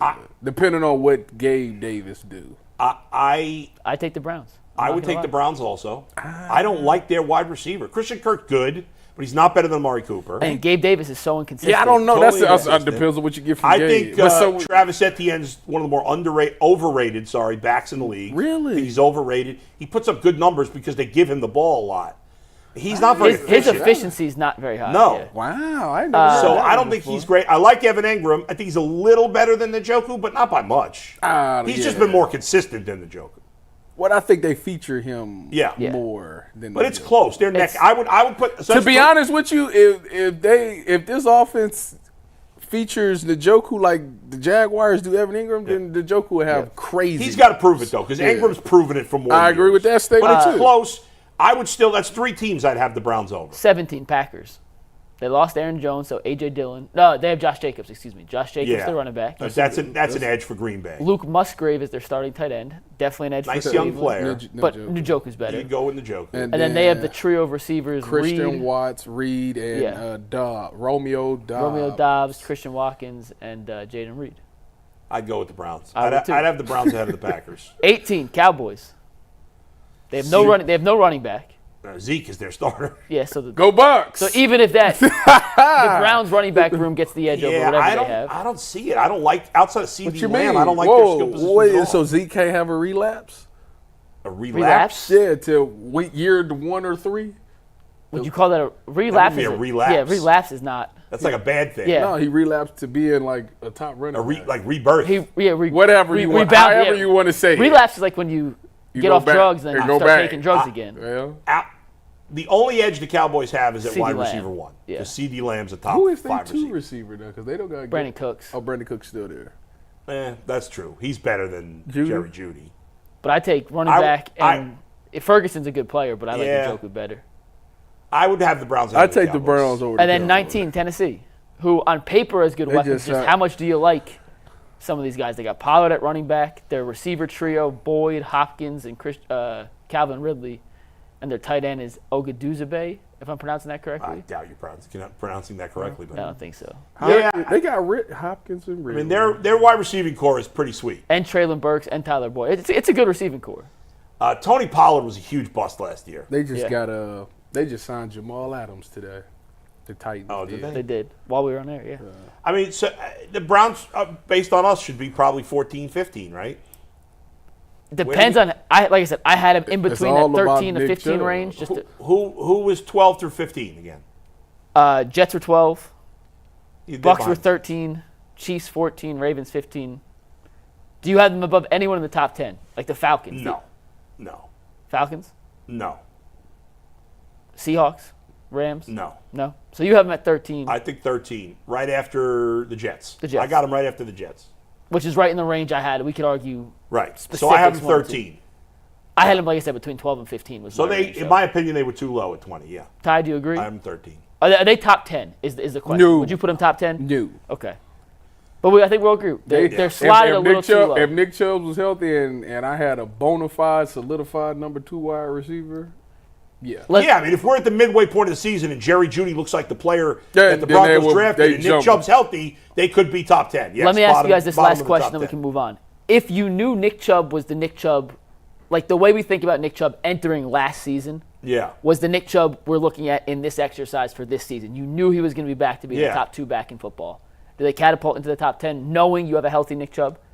Is the reason they're behind Seattle, Atlanta, LA because of the uncertainty of Chubb or just because the rest of the playmakers don't add up to what I you think expect? they'd be around 10 if he was completely healthy. You see what I'm trying to ask? Ty? I'd still have him behind the Bengals. See, my problem I'd is still have him behind the Rams. the problem with me is it's not even 100% Nick Chubb. If Nick Chubb was healthy, I'd still have questions because Njoku only did it. When Well, I'm Flacco- not saying would they be number 1. I'm just saying No, would they be in I'm the top just 10. telling Right. you why I would be in. Yeah. Why I would be And in all their limbo wide with this. receivers are question marks outside It's of out of Pittsburgh. our coup. So It's fair, yeah, it's it's Jerry and Njoku. I don't know what I'm gonna get with him. Like Njoku had a great season last year, but he wasn't balling like that when Deshaun was at quarterback. That's true. That's And good. Elijah Moore's a question mark. Hey. He's a huge question mark. Hey. He going for 900 yards. I actually don't 5 think it's a question mark at touchdowns all. this I think year. there's no question that he's not very good. 900 yards, 5 tugs. Yeah. Book it. All right. Whatever it is, a fan do Is it it. 900 yards to run to the water and get water for the rest of the wide receiving crew? All right. Oh, That's Anthony. where we at now. Pretty Shots harsh. fired. You know what?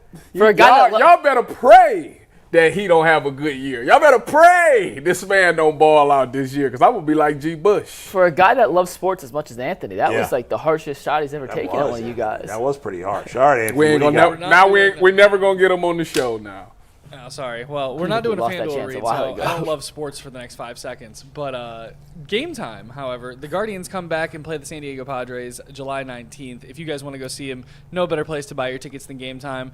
You can save up to 60% off by buying last minute for sports, concerts, comedy, theater, and everything else. You can save even more with exclusive in-app deals and select seats ahead of the game or event. The all-in pricing toggle feature means there's no surprise fees at checkout. You can get a panoramic view of your seat, and your purchase is covered with the most flexible customer service policy in the ticketing industry. All you got to do is download the Game Time app, create an account, and use code LOCKEDONNFL for $20 off your first purchase. Terms do apply, but you can just create an account and redeem code LOCKEDON NFL for $20 off. Download Game Time today. Last-minute tickets, lowest prices guaranteed. All right, so the other day we were discussing the fact that Nick Chubb was third on, which was shocking to me because he's coming off the injury.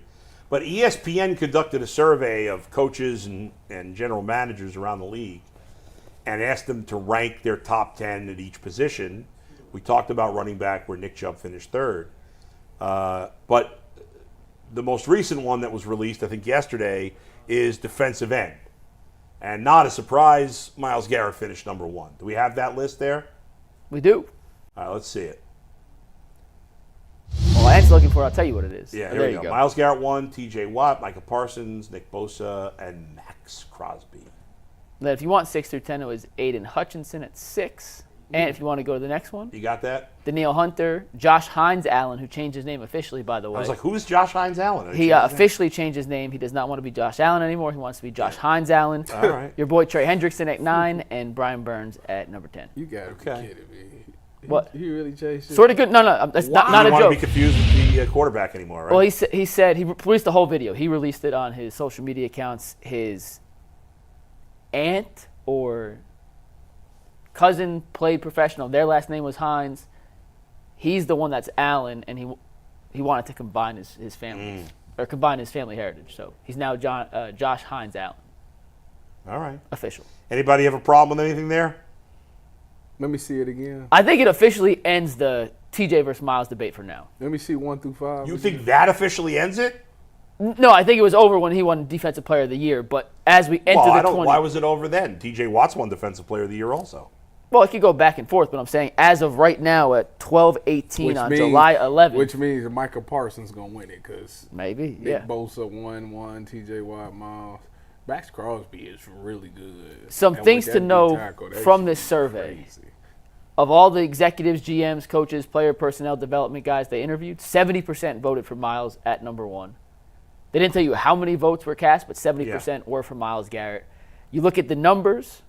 Last season, although Watt had more sacks, Myles had faced the second most double teams, and they had the second highest pass rush win rate in the NFL, which is what a lot of the executives pointed to as the reason Myles stood alone at number 1 in their eyes.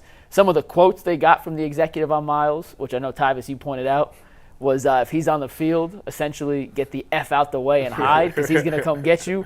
And we could have the TJ versus Myles or Micah versus Myles or whatever debate when the season starts again. But based on the information we have in front of us right now, I don't think it's an argument right now who the best pass rusher in football is. I think I don't agree that it's not an argument, but I would take Myles Garrett. I mean, Myles is, when you think about Myles' athleticism is just, it's out of this world, just a freakish athlete. He's probably, I would say Myles is probably the most athletic guy on the Browns team. I mean, just the ability he has to bend his body and his get off is unbelievable. And they're right. I mean, how many times have we seen Myles one-on-one covered? I don't think it's ever really. Very rare. I don't think it happens. Very I don't think it really happens. And I think that's what the quote was saying. If you ever leave him one-on-one, like, it's over with. Run. So, get out the way. Is it unfair? But TJ, they say he gets it all the time. He gets single coverage, blocked all the time. Part of the reason is Cam Howard and Alex Highsmith on the line with him were both dominant pass rushers in their own right, which Myles Garrett hasn't had the opportunity to play with guys who were produced at that level throughout the majority of his career. Is it wrong? Is it unfair? I can't help, like, I look at, Nick Chubb, and I'm like, I can't ask for anything more from Nick Chubb. He gets the absolute max out of his ability, guys. Outside of injuries, there's nothing. For some reason, as good as Myles Garrett is, you want more. There's always a part of it it's like he should be doing more. It's because, is that unfair? No, it's because, I feel like maybe it's unfair. I don't know. When you look at the other guys on that list, you think they got like a motor. It's like it's nonstop going, and they're always productive. They're always getting sacks, especially towards the end. We always talk about Myles' numbers dropping off at the end of the season, and it seems like the rest of those guys seem to get better at the end of the season. Yeah. And it's like crunch time, got to have it. Myles had moments last year. I can't remember what game it was. It was a Jets game. He had a ton of pressures. Yeah, it was like game on the line, got to have it. Myles ended up getting like a strip sack or something. He did something. It was just like, that's the Myles that everybody want to see all the time. When the game is over, to shut the door, close the door on the game, get the turnover, force the fumble, get the sack to end it. And it seems like we don't get that performance from Myles all the time, to where those clutch performers where the game's on the line. Especially towards the end of the season when we needed him the most. You see it right there, 13 and 3.5 sacks. So you think about the Texans game, if he was that guy, like he should have been able to force more pressure, create more turnovers or stuff like that. And I just feel like it's been times that Myles has been on the field and we came and said, did Myles even play? And we got to remember to the fact that, this man is getting double teamed and triple teamed a lot. So why ain't nobody else stepping up? And I think that's probably what he thinks. And we can't say those things about TJ Watt and them because those guys are dealing with single-hand coverage. Right. So they get those opportunities to make those plays at the end of the game when it matters, to where Myles really never gets it because they're going to come out with a game plan in the first quarter and say, we're going to try Myles, we're going to double-team Myles and see what happens. And he splits it, makes a play, and they say, for the rest of the game, we're triple-teaming Myles, and that's why his numbers is what it is. And I just think, I guess in the end, most people around the league, and I agree, is if you put you took these top 10 ends and put them all with the same talent around them, that Myles Garrett would produce the most. Yeah. And, T.J. Watt has better talent around him. He's always had better talent around him on the defensive line, and that's a big advantage.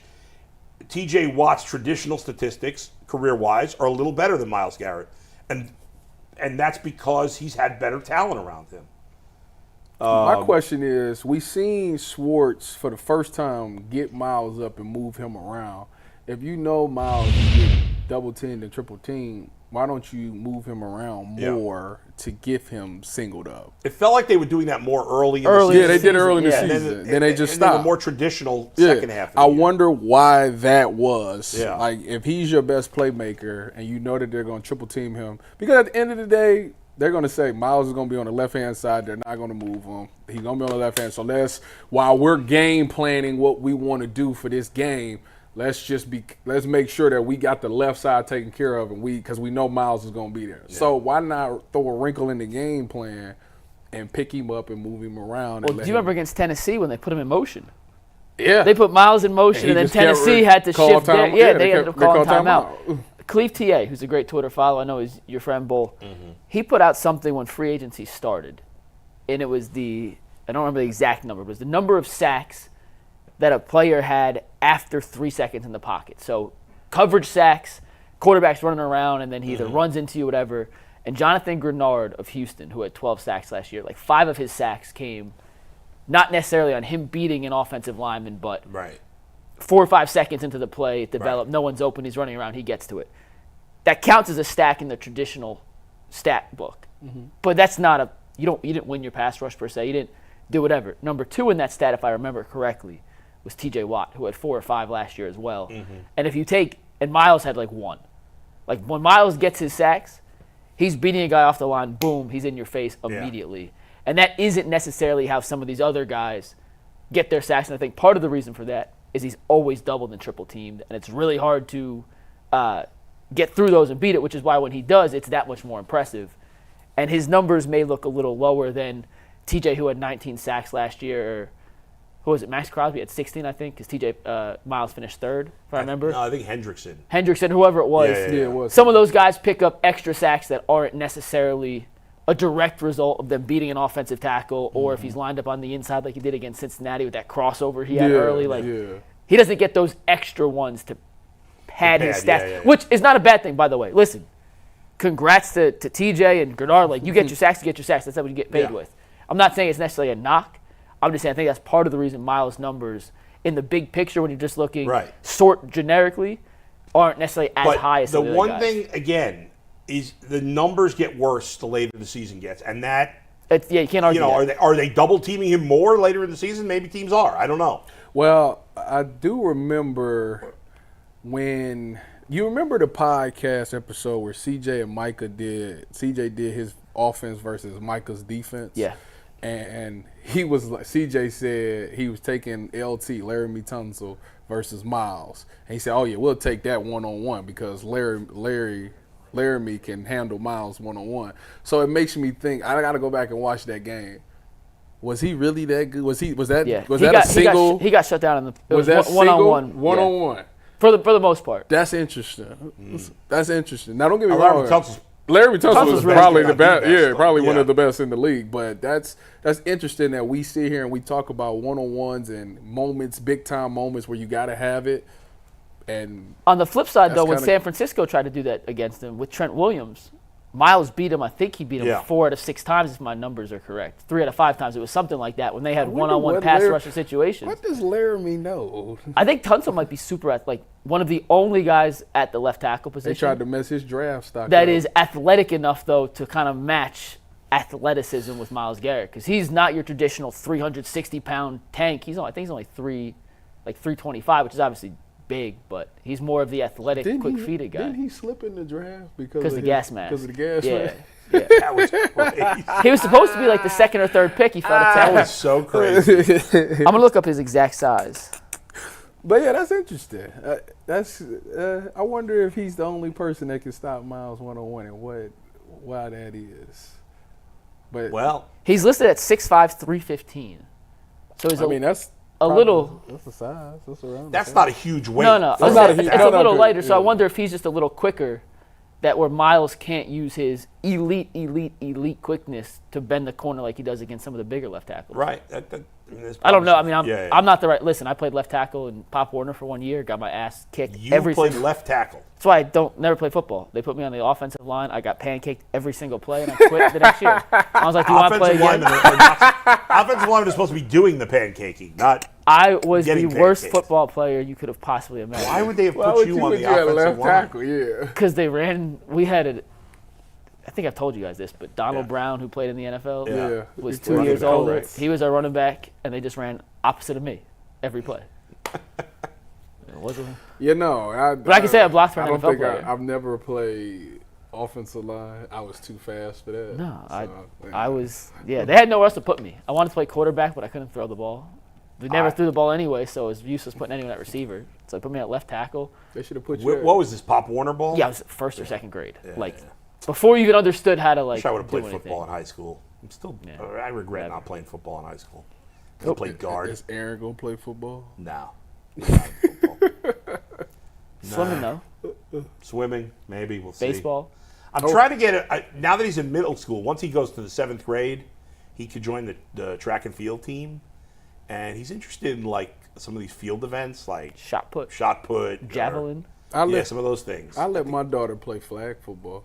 Not my oldest, my youngest. My youngest. How old is he? I thought she was She's like 2. She's 2. Playing flag football at 2? No, I'm saying if she got older. Oh, you would let her. You would. Let her I thought he said she I was think that playing She's playing She already. can play now. She fearless, man. That kid. Yeah, why not? because she run a corner route. I could teach her how to. Yeah. There you go. I could teach her how to for sure. All right, Been a Anthony. hell of a kicker in high school, but never did it. We're still waiting on our guest here, Bull. So I Yeah. was going to use this for overtime, but if you guys want to chat for a few minutes, today is the 10-year anniversary of LeBron coming home. Kind of cool. Brought us the championship. Yep. A little bit of an honor to him. Where were you guys when he announced he was coming home? I don't remember. We were on. I was on the air. I On the was fan. I was in college at Ohio State, actually. Yeah. I mean, LeBron gets a lot of flack from people, and I don't understand it. I don't understand why people of Cleveland, some people hate LeBron. I mean, he Because said, he left the first time. so what? He came back and won the ring. Like, I think there's less people that are still mad at him at this point. But I don't believe there's actually people that don't like LeBron. There are. there are, and I'll be sitting there like, I'm yet to run into one in I'll be person. sitting there like, how could you be when the guy I think most literally- people got over it once he came back. And won the Once ring. he won a ring, he That's what I accomplished said. the goal. He accomplished Yeah, what I he mean, said he there's was always going going to be some whatever. There's people who just don't like him for a variety of reasons. You know, we can get into it, But here a couple of weeks ago, they was if they would have drafted Bron and he would have came back, they would have been. yeah. kiss the ring again. I actually was not on the air. Now that I think about it, I was off that day when it got announced. Slacker.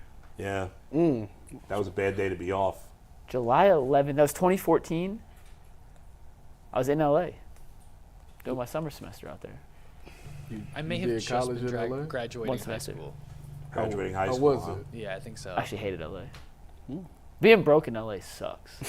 LA's a fun place to visit. I don't think I'd want to Being live there. broke out there was It's fun to and it was when visit. gas was like $5 a gallon, and I was doing an unpaid internship, and I had to drive. It was It was a great moment for the Unlivable. city when he came back. I Unlivable. think Anthony Lima was filling in for me with Dustin that day, and Picked a they good went day. nuts on the air. Now that I remember it, you had. And- I mean, how could you not at that point? You just got LeBron James yeah. back. Like, And then when the Cavs traded for Kevin Love soon after that, then we went nuts again. Oh, that's right, because he didn't include Andrew Wiggins in his letter, right? Which said he was getting, Right. trading him. Yeah, we knew Andrew Wiggins was getting. That was, almost from the moment they got him, they were talking about trading Andrew Wiggins for Kevin Love. It took a few weeks for it to finally come together. it's because you can't trade a pick Yeah. for a certain amount of time before Right, it becomes right. official. All right, let's. Speaking of drafts, the baseball draft is coming up. We talked a little bit about it yesterday, and we're gonna dive into it again, see what the Guardians might do. This is the first time ever that they've had the first overall pick in the draft. Go ahead, Anthony. Yeah, and before we get into that, guys, I want to remind everybody that you can like and subscribe to get notifications for all of our coverage. We've got the Ultimate Guardians, Ultimate Browns, Ultimate 216, and Ultimate Cavs. And if you guys want and you're missing out on everything, you can sign up for our newsletter. And one last reminder for all of you today that Monday we are on at 10 a.m. to 12 p.m. because we're going to be out at the Austin Carr Invitational for the golf field. Mikey McNuggets and all of us are going to go out there. It's going to be a good time, but don't forget we are on an hour earlier and off an hour earlier Monday. Don't miss it. And now I'd like to bring in our guest, Jered Goodwin. Jered, thanks for joining us, man. We appreciate it. Draft 3 days away on Sunday, right? Today's Thursday, so 3 days away. We've been talking about the draft the last couple of days. Who do you, of the guys at the top, obviously there's maybe 3, 4, 5 different guys that could be considered for that top spot this year. Who do you like the most? Who do you think the Guardians should draft? I think it comes down to 2 guys. I think it's Travis Bazzana or Charlie Condon. There's been a lot of talk over the last month about saving money, maybe posturing to get some prospects and build prospects. I don't think that's ever a bad decision. I think there is some guys in the 15 to 20 area that you could probably posture back and overpay and get 2 first rounders. But really, after doing all the research, this just comes down to 2 guys. It's Bazzana for me, or it's Condon. Bazzana, as we talk about Cleveland having their first 1-1, it would be the first second baseman ever to go 1-1. But it's just elite. Everything he does, he's a good runner. He's a way better than average fielder at second base. Throw out the premium position when you talk about his patience, the low strikeouts, and the pitch recognition. That's premium enough for today's game. And I think he's, those 2 are the fastest mover in the draft, but I think he's the fastest mover just because he's not going to have a position change or kind of work out at different positions to see if there is better value there. Condon's great. I think in so many drafts, it's not even close. He's the first guy. What he did in the SEC, the 37 homers, NCAA record. He did have back-to-back years doing this. He's done it with a wood bat. But I just think, the profile with the left-handed bat, a guy that already plays a position, he can play it well. Bazzana should be the pick. Jered, I know you know a lot of these guys as they come up through the ranks. You work with Perfect Game, which starts profiling is not the right word, but you start building relationships with these guys at a younger age. What can you tell us about kind of the people that Condon and Bazzana are outside of just the players and the attributes they bring on the field? Bazzana, being from out of the country, I don't have a lot of personal contact with him, but I have a ton of people that have been around him, and they say it's like off the charts makeup and toughness, which obviously goes into what I'm talking about when it's the number 1 pick. The scrutiny they're going to get from day one because they were that first pick is even so much different than going second. Everybody I talk to about Bazzana just talks about his toughness. Charlie Condon, I actually have a little bit of a history with. He was an uncommitted kid, got to know his coaches, was around him some, and he's another one that, he was going to go play football at one point. Quarterback mentality, football mentality. So he checks all the boxes as well. The other 2 guys I would kind of throw in the mix there would be Chase Burns and Jack Caglianone. Got to know them as preps pretty well. They were All-Americans for us. Chase Burns is the fiery guy. He's the guy that just shows the emotion, that wants to be there, wants to have the ball in his hand, checks the box, of that number 1 starter. Pitchers are obviously a little more risky, but I will say I always throw his name in this bucket because the Indians have one thing that they do really well when it comes to PD, and that's develop arms. They've done a great job over the years, young arms to college arms. So it wouldn't be out of the question that they, call to see if there is some sort of haircut to get him to build a prospects. And staying with this theme, if they think Jack Caglianone is a pitcher, his background is another one that everybody just says tough. He's the guy that, kind of pisses everybody off in the other dugout. And his teammates just want him to be the guy with the bat or the ball in the hand because they know he's not going to back down. And he's obviously put up those numbers. I think if there was a haircut situation there, they'd probably have to consider it. When you look at those top 2 prospects that you have, how long do you think it will take them to make it into the majors? I mean, obviously everybody starts off AAA. How long do you think it takes them to make their major debut? I think when it comes to Bazana, he's probably the fastest mover. Him and Chase Burns. We just saw how quickly Paul Skeens got up there, being the top pitching prospect. I don't want to put them in the same category with what Paul Skeens has done, but Burns is certainly looks like the best guy and the most polished guy right now. So I think there's a road to get there, especially Cleveland needing arms. I mean, that's just the one thing. And the stuff's the stuff. The kid's been up to 100 miles an hour. He throws a ton of strikes, all that. I explained kind of why Bazana was in that bucket, just because there is no positional change. The speed works, the defense works. And, it's really the patience and pitch selection that help him. I think the other two are maybe a little further back, maybe in that next tier. Caglianone does swing and miss a ton. He's going to have to refine a little bit at the plate. They're going to have to decide if they want to have him pitch and hit. That's going to take a little longer because it's the same thing. Just coming back from an injury, the strikes were a ton better this year, but still has a little bit of a ways to go, but could be a legitimate, two-way type of guy with huge left-handed power. And Condon's just goes down to what position he's going to play. If it's me, I probably see if there's some more positional value there and give him a chance to play corner outfield. Maybe even test it out at third, just sniff around to see if it works. But if they were just to put him at first, I think it's a little bit faster of a track. But I think the other two are clearly the fastest to the big leagues. Yeah, with Condon, it's interesting because obviously the Guardians have Jose Ramirez locked up for a long time, so he's the third baseman. They just acquired Kyle Manzardo last offseason. He's one of their top two prospects. He's played a little in the majors, but I think they look at him as the first baseman of the future. They don't have a right fielder, and they have Kwan in left field. So right field seems to make the most sense, especially because even if he's a little behind Bazana, it's not going to be that long. They're going to expect him to play in the big league somewhat soon. So it seems like right field, at least if they draft him, might make the most sense. How good do you think he could be out there? I think he's undervalued as an athlete.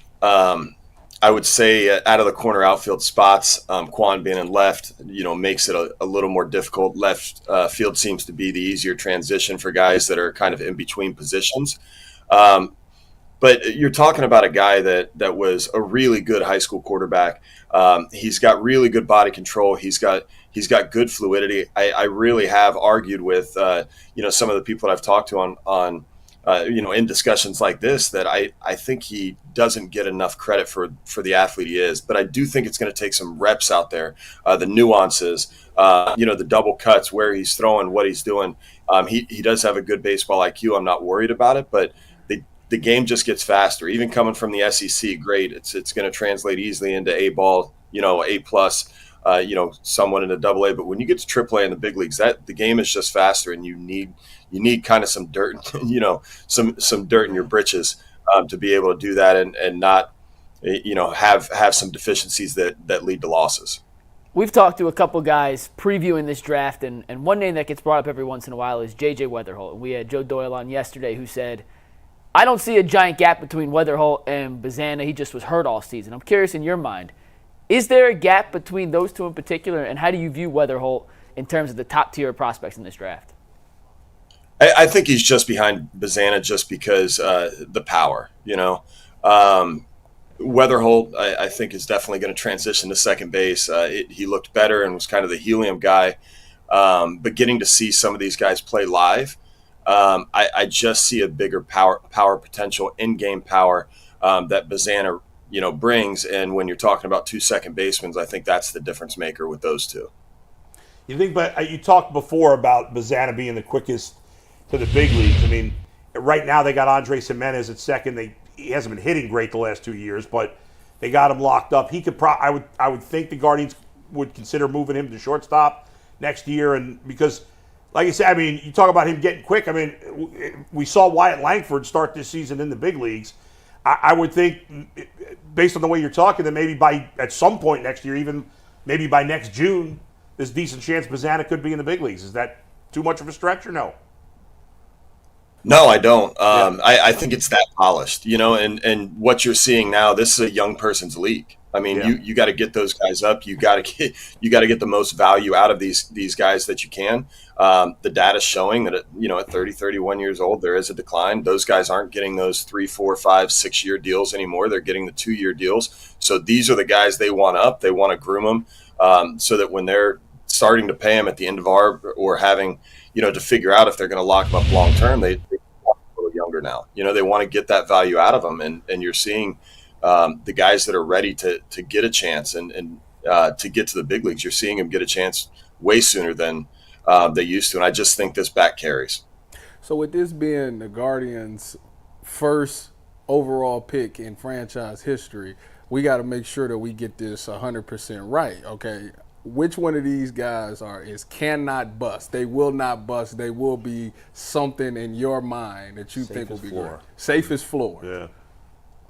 I still think it goes down to those two. I think those are the safest bets to, let's say sign a contract. That's hard enough. You got to get to year 7 if you go through, your whole run to sign a contract. It's really hard, right?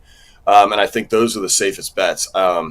The upside, I mean, if Burns ends up being a true number 1, you still had a lot of risk, drafting that pitcher. And if Jack, say he, gets 25 to 30 appearances a year for 5 or 6 years and 25 or 30 home runs, like you got a multi-time all-star, in you. But the floor for Bazana and Condon is just so much higher when you're talking about the Indians being ready to win and kind of being built to win, for the next few years. You got to get those pieces that are ready to contribute to a big league team soon. There's not a bona fide consensus, like you mentioned, Paul Skeens or Bryce Harper level prospect in this draft. This is a 2-part question, but I'm asking them at the same time because I think you could answer them both simultaneously. Is this per se a weak draft or just a good draft without that legitimate number 1? And for a guy like Jace Laviolette, who's coming in next year, if he was in this class, would he be the number 1 pick, or is this draft strong enough that even like a real top-notch prospect a year away would just be in the mix, not head and shoulders above everybody else? That's a good question. One with Jace, a guy that I got to see a ton in high school and know a lot about. I don't think he's in the top 2 here, just based on their ability to be patient and draw walks. I mean, the walk to strikeout ratio is just so insane with those 2 guys. I don't think he's in the top 2 picks. There's definitely not a tier 1 when you're talking about a Skeens or a Harper. But I will say this is going to be a very interesting draft because we've never seen guys hit with this power and this consistency ever. Like even the Besser eras, the drop 5 Besser eras, we weren't seeing the amount of guys that were flirting with 30 home runs, walking twice as many times as they struck out. It's a little scary, I actually think, for people at the top of the draft because it does look like there's a good handful of college bats. I mean, this is one of the best years for college bats since I've really started covering, a lot of this in the BB Core era, when it started, in 2011. It's just been insane, video game. I hate using that, but it is video game numbers when you're talking about 28 home runs and 68 walks or whatever it was, and you're talking about 37 home runs and 55 walks. Like that, we just haven't seen that by multiple prospects. And then you got a guy that's not probably in consideration unless he takes a discount that's hit 30 home runs 2 straight years in the SEC. It's never happened. What do we do with that? So to your question, I actually really like this draft at the top of the class, and I like it because of the college bats. JJ, who I haven't mentioned, he's great. He looks like he's going to be good. We wish we had a little bit longer track record. I do think, if he would have got hot with the power, at some point he's in there. But you're talking about Braden Montgomery, who got hurt, who could have been, whispered in at number 1 with what he did in the Pac-12 and then the SEC in back-to-back years. So when you talk about that many bats, not a clear-cut Harper, but it's pretty exciting for whoever's picking at 2 and 3. So sorry for you guys, I guess. So is the only reason that Condon and Bazana aren't necessarily considered those can't-miss prospects the positions they play? Is that the only reason we're not looking at these guys as quote-unquote generational prospects? I think, with Skeens, you saw him holding 101 with multiple plus pitches into like the 8th and 9th inning, 135, 140 pitches deep in the College World Series, which was head scratching. So I think he was a little different. Give the athleticism, give some of that stuff. But Harper was a little different because he was putting up similar numbers, the 30 home runs and all that different stuff. And remember, he went to college at 16 years old. So we're talking about guys that are 4 years younger doing the same thing. That's a big difference. Okay. Jered, we appreciate the time, man. Thanks for the insight. Draft again. It starts this Sunday. We're all looking forward to it. Thank you for joining us. Yep. Thanks, Jered. Okay. Yeah, so yesterday he's high on both of our guys that we've had on the last 2 days did not take Condon as the first guy for the Guardians. Both Bazana. No, yesterday it was he picked the pitcher, right? Oh, Chase Burns. Yeah. So I'm conflicted because I've been hearing the Georgia kid. That's Condon. Yeah, I've been hearing him for so long, and I just kind of thought it was a layup. And, Right. And now he got me thinking of this See, Bazanza kid. both the hitters, I don't think they're going to take a pitcher. Yeah. I wouldn't. Would you be upset if they took a pitcher? No, only because I don't follow college baseball closely enough. And especially, I've really only been paying close attention to these two guys in Weatherhole more than I wasn't even thinking they would consider a pitcher. Jay but- likes Caglione, the guy to Florida. Yeah, he had a lot of hype. What he said about him made me nervous, and I've heard this before, is that he's got too much swing and miss right now. Yeah. Like, it might take him more time to develop, and these guys are both better contact hitters in addition to having power. So who you take it? If you was making No. He's going to have to give that answer tomorrow on the show. Oh, I so am? don't give it Oh, away. okay. Who are you taking is the question. He made a really good argument for the kid out of Oklahoma State. Oregon State. Or Oregon State, Oregon excuse State. me. Bazana. I like the 30 home runs though. Yeah. With the Well, wood he hit with the the whole- wooden bat though. Like that's the part that was I was like Well, he didn't hit 30 with the wood. He's I just thought he shown, said he did. he's shown power with wood in yeah. the Cape. Well, no, they no. play in like Cape Cod League Yeah. and some other leagues. But they only play like 15, 20 games. I'm taking but what is his name? Bazana. Bazana. Taking Not the Bazana. Savannah Bananas. He's- The Travis Bazanzas. He's closer to the big leagues in his opinion. I mean, they're probably both could be in the majors by next year. yeah.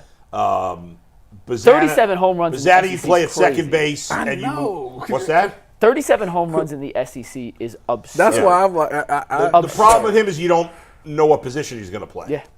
you don't think he could just how hard could it be to go to the outfield? It's hard. I did it. I went from first base to the outfield. What are you talking about? I did it. He made an error in a celebrity softball Yeah. game last year. That was Talking about playing in the big This was leagues. back in my athletic peak. I did this. In high school? Yeah, Yeah, but you're talking It's about the the big big leagues, leagues. Davis. it No can't offense. be that hard. As someone I feel like I could go out there right now and feel As the someone ball. who played professional sports, you should appreciate how hard it is to play I professional could go out sports. there and catch a fly ball. No. You don't think Oh, so? I mean, could you catch one fly ball? Sure. I could catch a ball. I could weren't play consistent. a whole game at outfield and catch every one. No, I don't think so. You literally had an error on the only play you had No, in the no, softball I game think last you're out of year. your mind. That's Tyvus, because I what was hadn't the done level it of in a while. competition for Bedford baseball? I'm curious. What do you mean? Like, you're thinking you can just pop into an MLB game. What are and you, catch a couple crazy? pop flies. I think y'all really don't realize my talent. And Yeah, your talent in football. It's really starting to bother me. But that's all right because when I play in this In softball fact, we're game, showing more respect to your Well, talent, saying how hard it is to play at a professional when I level. when I go in this softball game, Yeah. August, what is it? Yeah. 25th. 25th. You think that's a quote that's going to prove I something? just in want terms of y'all what to you do in see. Y'all baseball? gonna look at me and be like, you know what? You might. Tyvus is an elite 1% athlete. No one's going to be surprised if Tyvus in a celebrity softball game against people upstairs and us Yeah. looks like the best athlete on the field. You I'm a played in the sing- NFL. You should be the best I'm a athlete. Yeah, nobody's arguing that you're not the best athlete in the celebrity softball I'm game a there. single-handedly win my team. All right. That's what Jay said I last better year. be on that team then because we were against like a minor league shortstop last year. He's our gone. team, Neil Bullseye, and that Neil was has That awesome. left. guy's gone. Neil has left WKYC. Let's go, Stephanie. as You got to long- get good Sorry, teams Neil. this year. As long as I'm on the opposite team of Jay Crawford, that's Yeah, all. well, That's I my should only tell request. Stephanie that. Yeah, I'll please. email her again today. I'll make a Bull's trade. the shadow commissioner of the WKYC softball. Well, just our representative. I emailed her today with all the people from the show that are going Okay. to be in the softball game.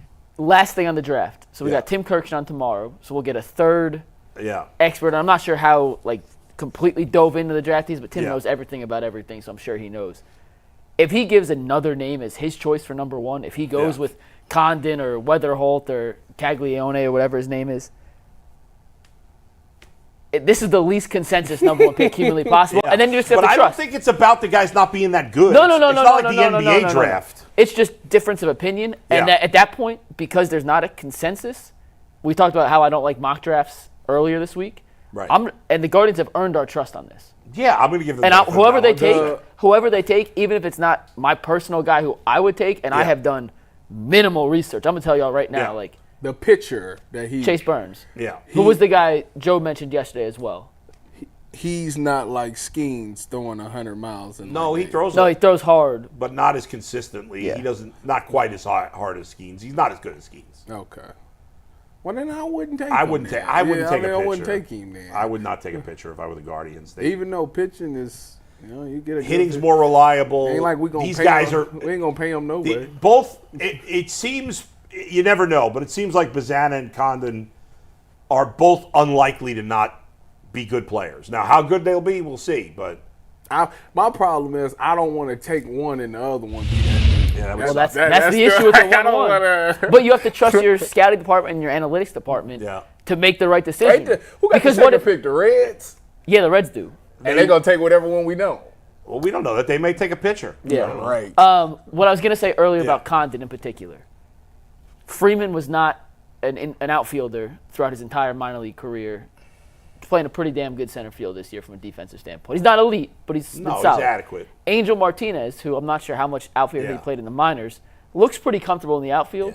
I know that's This two guy- different body this guy types is and way stuff. bigger No, than no, those I guys. understand. Yeah, But I'm yeah. saying at least. Don't Aaron Judge play out there? Yeah, but he does. always played out there though. His whole life. Yeah, Oh. Condon didn't. I mean, play the Nolan outfield. Jones is a big guy who I transitions will to tell the you, outfield. it's different. It's an adjustment, tracking but that it's- ball can't get, you know what I'm saying? It will be an adjustment, but if they think he can do it, it's not a reason not to. They should Exactly, not draft him. and But they in have a the track end, record of doing it too. Yeah, if they have Condon and Bazana even, then I'd go with Bazana because I'm just going to play him at second base. I'm going to move Jimenez to short. Yeah, Can I see And there you go. that? Can I see them stats again from both of them players? they both had incredible seasons. I just want to see. Just I think flash. Bazana we had see those again, 28 Anthony? home runs for Bazana and 37 for Condon. So Bazana this year Yeah, hit 20, 407, 28 homers, 66 ribbies. And the Pac-12 is a good baseball conference. God, that's A But very it's not good the base- SEC. But it's not the SEC. But it's a No. good. And let base. me see that Look at one. OPS, by the way, which is just 14, silly. Yeah. It is ridiculous. He only had 1,000 OPS. How do you have? He must not have walked a lot. He's a 433 batting average. That's That ridiculous. feels. Let me. Is that wrong? You can't have a 1,000 OPS. On can he? on the season? It's got to be higher than that. Man, I mean, That doesn't make much sense. years before, he was unbelievable. You And looking he it up? I'm looking it kinda up. Took a step back this year. Got some stat screw ups here. He's 6'6", 215, by the way, is what he's listed at. Condon. Condon. Yeah. Well, all right. His OPS this past season was 1.565. Yeah, so I knew that we had got to be fix wrong. that. Man, we got some two stat errors by you guys today. What is happening? It's all coming apart, Davis. I don't know who I would I mean, go 83 with, walks seems reasonable. Yeah, right. Bull, I don't know who I would pick. It's tough. It's tough. He hit a one. No, That's crazy. I'm more started thinking Condon now. So in real quick, Tavis, Yeah. in the Cape Cod League this year, Yeah. well, this is with the wooden bat. He played 11 games, had 46 at bats. He had 1 homer, 10 RBIs, hit 261 with a 300 on base percentage. That's not good. 11 46 at bats. You can't. 11 games and Yeah. tiny sample size. But that is his That's a lot. It But that was- scares me a little But bit. those are not good stats. But I'm not going to. and his in the what's the Why not? NWDS? It's not enough at bats. The Northwoods League, which he played after his sophomore season. Is this in the wood bat 2020, too? a wood bat league.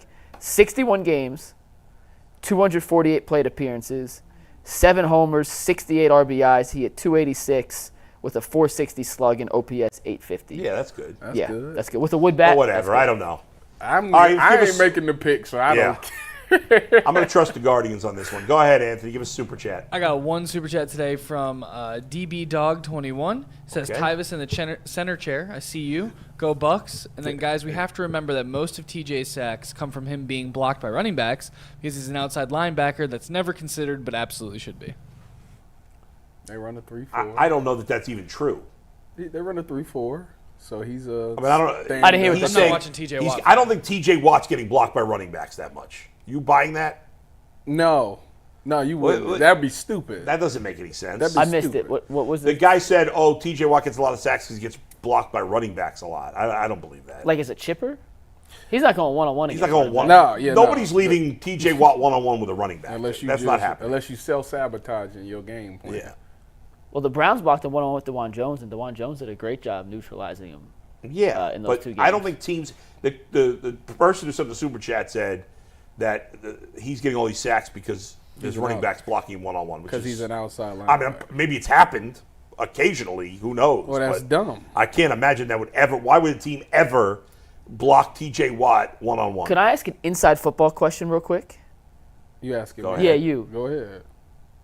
Because TJ stands up in more of a 3-4 edge as opposed to a traditional hand-in-the-ground 4-3 defensive end, Okay. does that have any advantage in terms of him picking up more quote-unquote coverage sacks because he starts wider out? I mean, I know Schwartz spreads out the defensive line, but is there any advantage or disadvantage to one having their hand in the ground more? No, I think against the other? to be honest with you, I think the advantage would be having your hand in the dirt because you see Myles gets that jump. Your body's leaning forward. When you stand it, it's kind of maybe not for him because he's probably run or pass first guy, but you got to like read stuff. Whereas an edge or if you got your hand in the dirt, you just looking at that ball. As soon as you see the tip, you gone. So I think that if I was a DN or a rusher, I would want my hand in the dirt. I was only asking because with the super chat, whoever was it, DB Dog? Is that who sent it? Ant? Or whoever sent it mentioned that he may be getting blocked by a running back more. So if he was further from the outside, maybe that was part of the. I'm just trying to We piece it run a together. wide 9 and they still trip fire. Like I said, Like just that. asking. Yeah. Just asking. All right, that's going to do it for the Ultimate Cleveland Sports Show. Mikey and Tyvis will have overtime. I got to go.